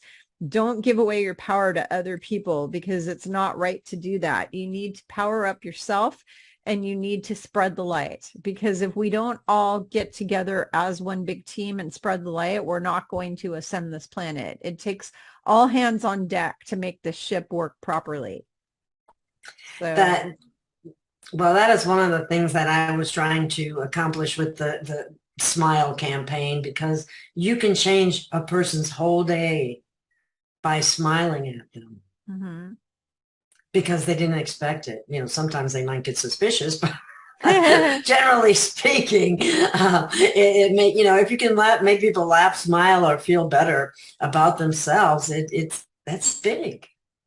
I agree. And I heard a story where some guy was going to commit suicide, and then this woman smiled at him, and it made him decide not to kill himself after all, because she was kind enough to smile, because he said nobody had, up until that woman, nobody had talked to him. He was homeless or something. Nobody smiled at him. Nobody did anything. People were just rude to him and pushed him out of the way and treated him like he didn't exist. And then this one woman just stopped and locked eyes with him and smiled at him, and that helped turn around his whole life.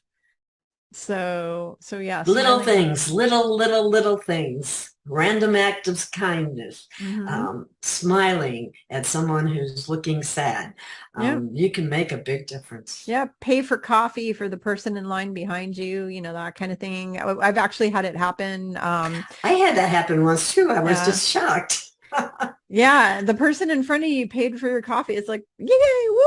You know, that was really cool. And I did the same thing. And I give money to people who need it when they need it. You know, I try to help people out as long as I have it to give. You know, I'm not wealthy at all by any means. I'm just hardworking middle class. But as long as I'm middle class, I'm going to help the people who don't have it. Whenever I have an opportunity, I give them food if they need food. If they need a coat, I'll give them a coat, whatever it is, you know, to help people out. So, yeah, bring food to the food banks. Every year at Thanksgiving, we used to bring big grocery bags to the food bank full of groceries to help out all the people who needed that food. So won't it be nice when we don't have to do that kind of thing and everybody has what they need?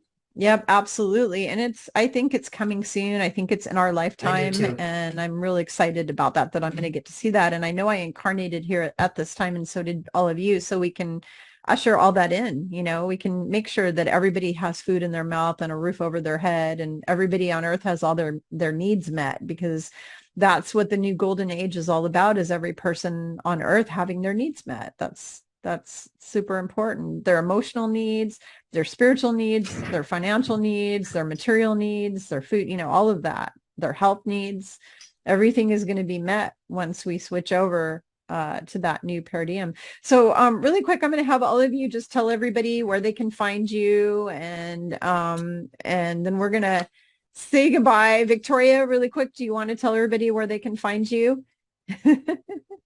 Sure. So the best way to find me is at victoriareynolds.com. I am a spiritual luminary, as you see on the screen. I always forget to change that.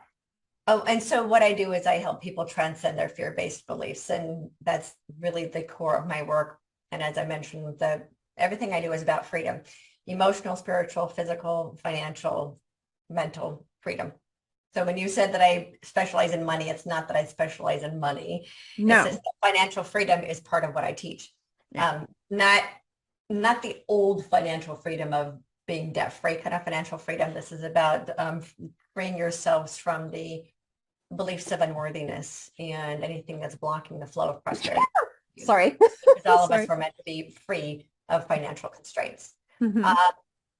VictoriaReynolds.com, and then my channel on YouTube is Fearless and Free TV, and I'm actually going to be launching Fearless and Free TV with its own website, so that I don't have to deal with some of the issues that some of the rest of you have had to deal with. I fortunately have not had any strikes yet, and I intend to keep it that way. So that's where you find me. That's what I do. Perfect. Awesome. Sandra McKellis, where can everybody find you, my dear? Website is Embodiment of the Soul, and all of the information is on there. You can email me, you can read all about it. And thank you for listening. Thank you, Kimberly. Oh, you're welcome. Gail. Smiling lady. Gail. Okay. I think, I have a website too. It's called gailofgaia.com. It's a work in progress. It needs a lot of work, and that costs a lot that I'm working on trying to get together. But anyway, YouTube is probably YouTube, Rumble, the different video platforms. I'm on just about all of them. And my handle is always Gail of Gaia. And so you can always find me with that. You know, just do a search for Gail of Gaia, and mine should come up, free range Gail of Gaia. And that's what I have at this time.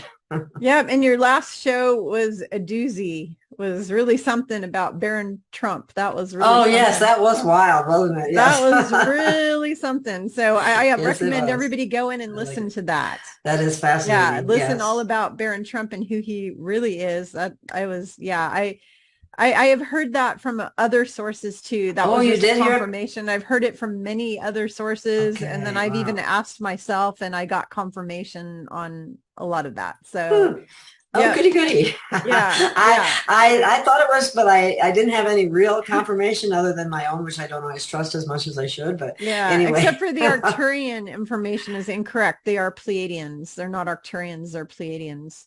That's the only information that.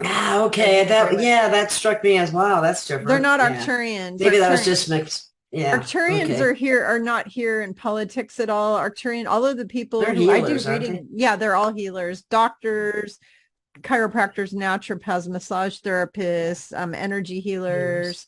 If you're here to do healing work, you had a lifetime in Arcturus, because that's where all the doctors get trained. All the healers get trained in Arcturus. But the Pleiadians, Trump family, all those people, all Pleiadians. So Melania, Pleiadian. Yeah, they're all Pleiadians. So that's the one thing I know. And I've had confirmation on that from so many people. Chelsea Colley, where can people find your YouTube channel, and if you have a website, whatever, because Chelsea interviews all kinds of people. She's interviewed Ismael. She's interviewed me. She interviews lots of cool people. So Chelsea. Yes, ma'am. On YouTube under Chelsea Colley, Collie, and also Rumble. And then you can connect with me on all my social media at chelseacolley360.com. And I wrote a book. It's called Be a Life Breather, Transform Your Vision into Reality. And it is a workbook that helps you work through your mantra and your purpose and go through your bucket list and 20-year, 10-year, 5-year, break down your vision into a doable plan. So you can get all of that at chelseacolley360.com. That book sounds amazing. That sounds like a fun, awesome. Everybody needs to do that. I'm really proud of it. She's my baby. She's my baby. That's awesome. I didn't even know you had a book. So thanks for sharing that. Right here. That one. Oh, God, look at that beautiful cover, too. Yeah, that is a beautiful cover. Great job on the cover. I'm pretty proud of her. Yeah, you should be. So awesome. Okay, well, congratulations on the awesome book. And yeah, that's wonderful. Salini, my dear, now that they've booted you off of just about everything, you want to share your website, and if you're on Rumble or somewhere else where they haven't booted you off. Oh, she's on silent. You silenced yourself. You're on mute. You need to unmute yourself. There you go. Sorry. Yeah, I'm on Rumble and on just Salini. Somebody tells me that I have 2 Rumble channels, and I don't know how that happened. So if you don't see any videos on one of them, go to the other one. It's supposed to be Salini, not Salini.love, but I don't know how that happened. My website is salini.love, and I'm going to put everything on there. I'm going to do I'm starting salini.pd, and I'm going to put all my videos up there and all my interviews up there. I noticed that, it's like David Icke and a lot of the others, that you reach a point where you can't be on social media anymore. Mm-hmm. Lisa Renee's another one, and they're going to attack you wherever you go. I haven't been bothered for a while on Facebook, but like Gail, I had a whole year where I was blocked on Facebook. I'd be okay for 2 weeks, and they'd block me for 2 months. Right back in jail. Yeah. And now what I noticed is if I don't write anything, if I just talk, like just do a live, they're not bothering me. So Facebook, I'm gonna try that. Rumble, Patreon, which I don't have a lot up there.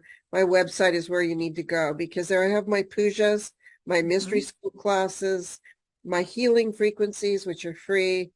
The pujas I'm doing regularly every week to transform people's lives, of karma busting, abundance pujas, healing pujas, Shiva puja for careers, the goddess pujas, all kinds of pujas I'm doing. And also you can find my book on Amazon or Barnes & Noble. That's Emerging from the Matrix, Healing Human Trauma and Ending Global Enslavement. And I have in it a program for working through all your issues in the back, the 22 steps to soul transformation, which is a step-by-step process to awaken and heal yourself. So all of that can be found on salini.love. Perfect. And then I do a Reiki circle, usually most Sundays, but not every Sunday, and that's free. People can come, and you can find the Zoom link on front of my webpage. Yeah, and my personal opinion on that is you should charge because you already give away way too much of your time and energy to the planet. I'm going to have to change everything because of this.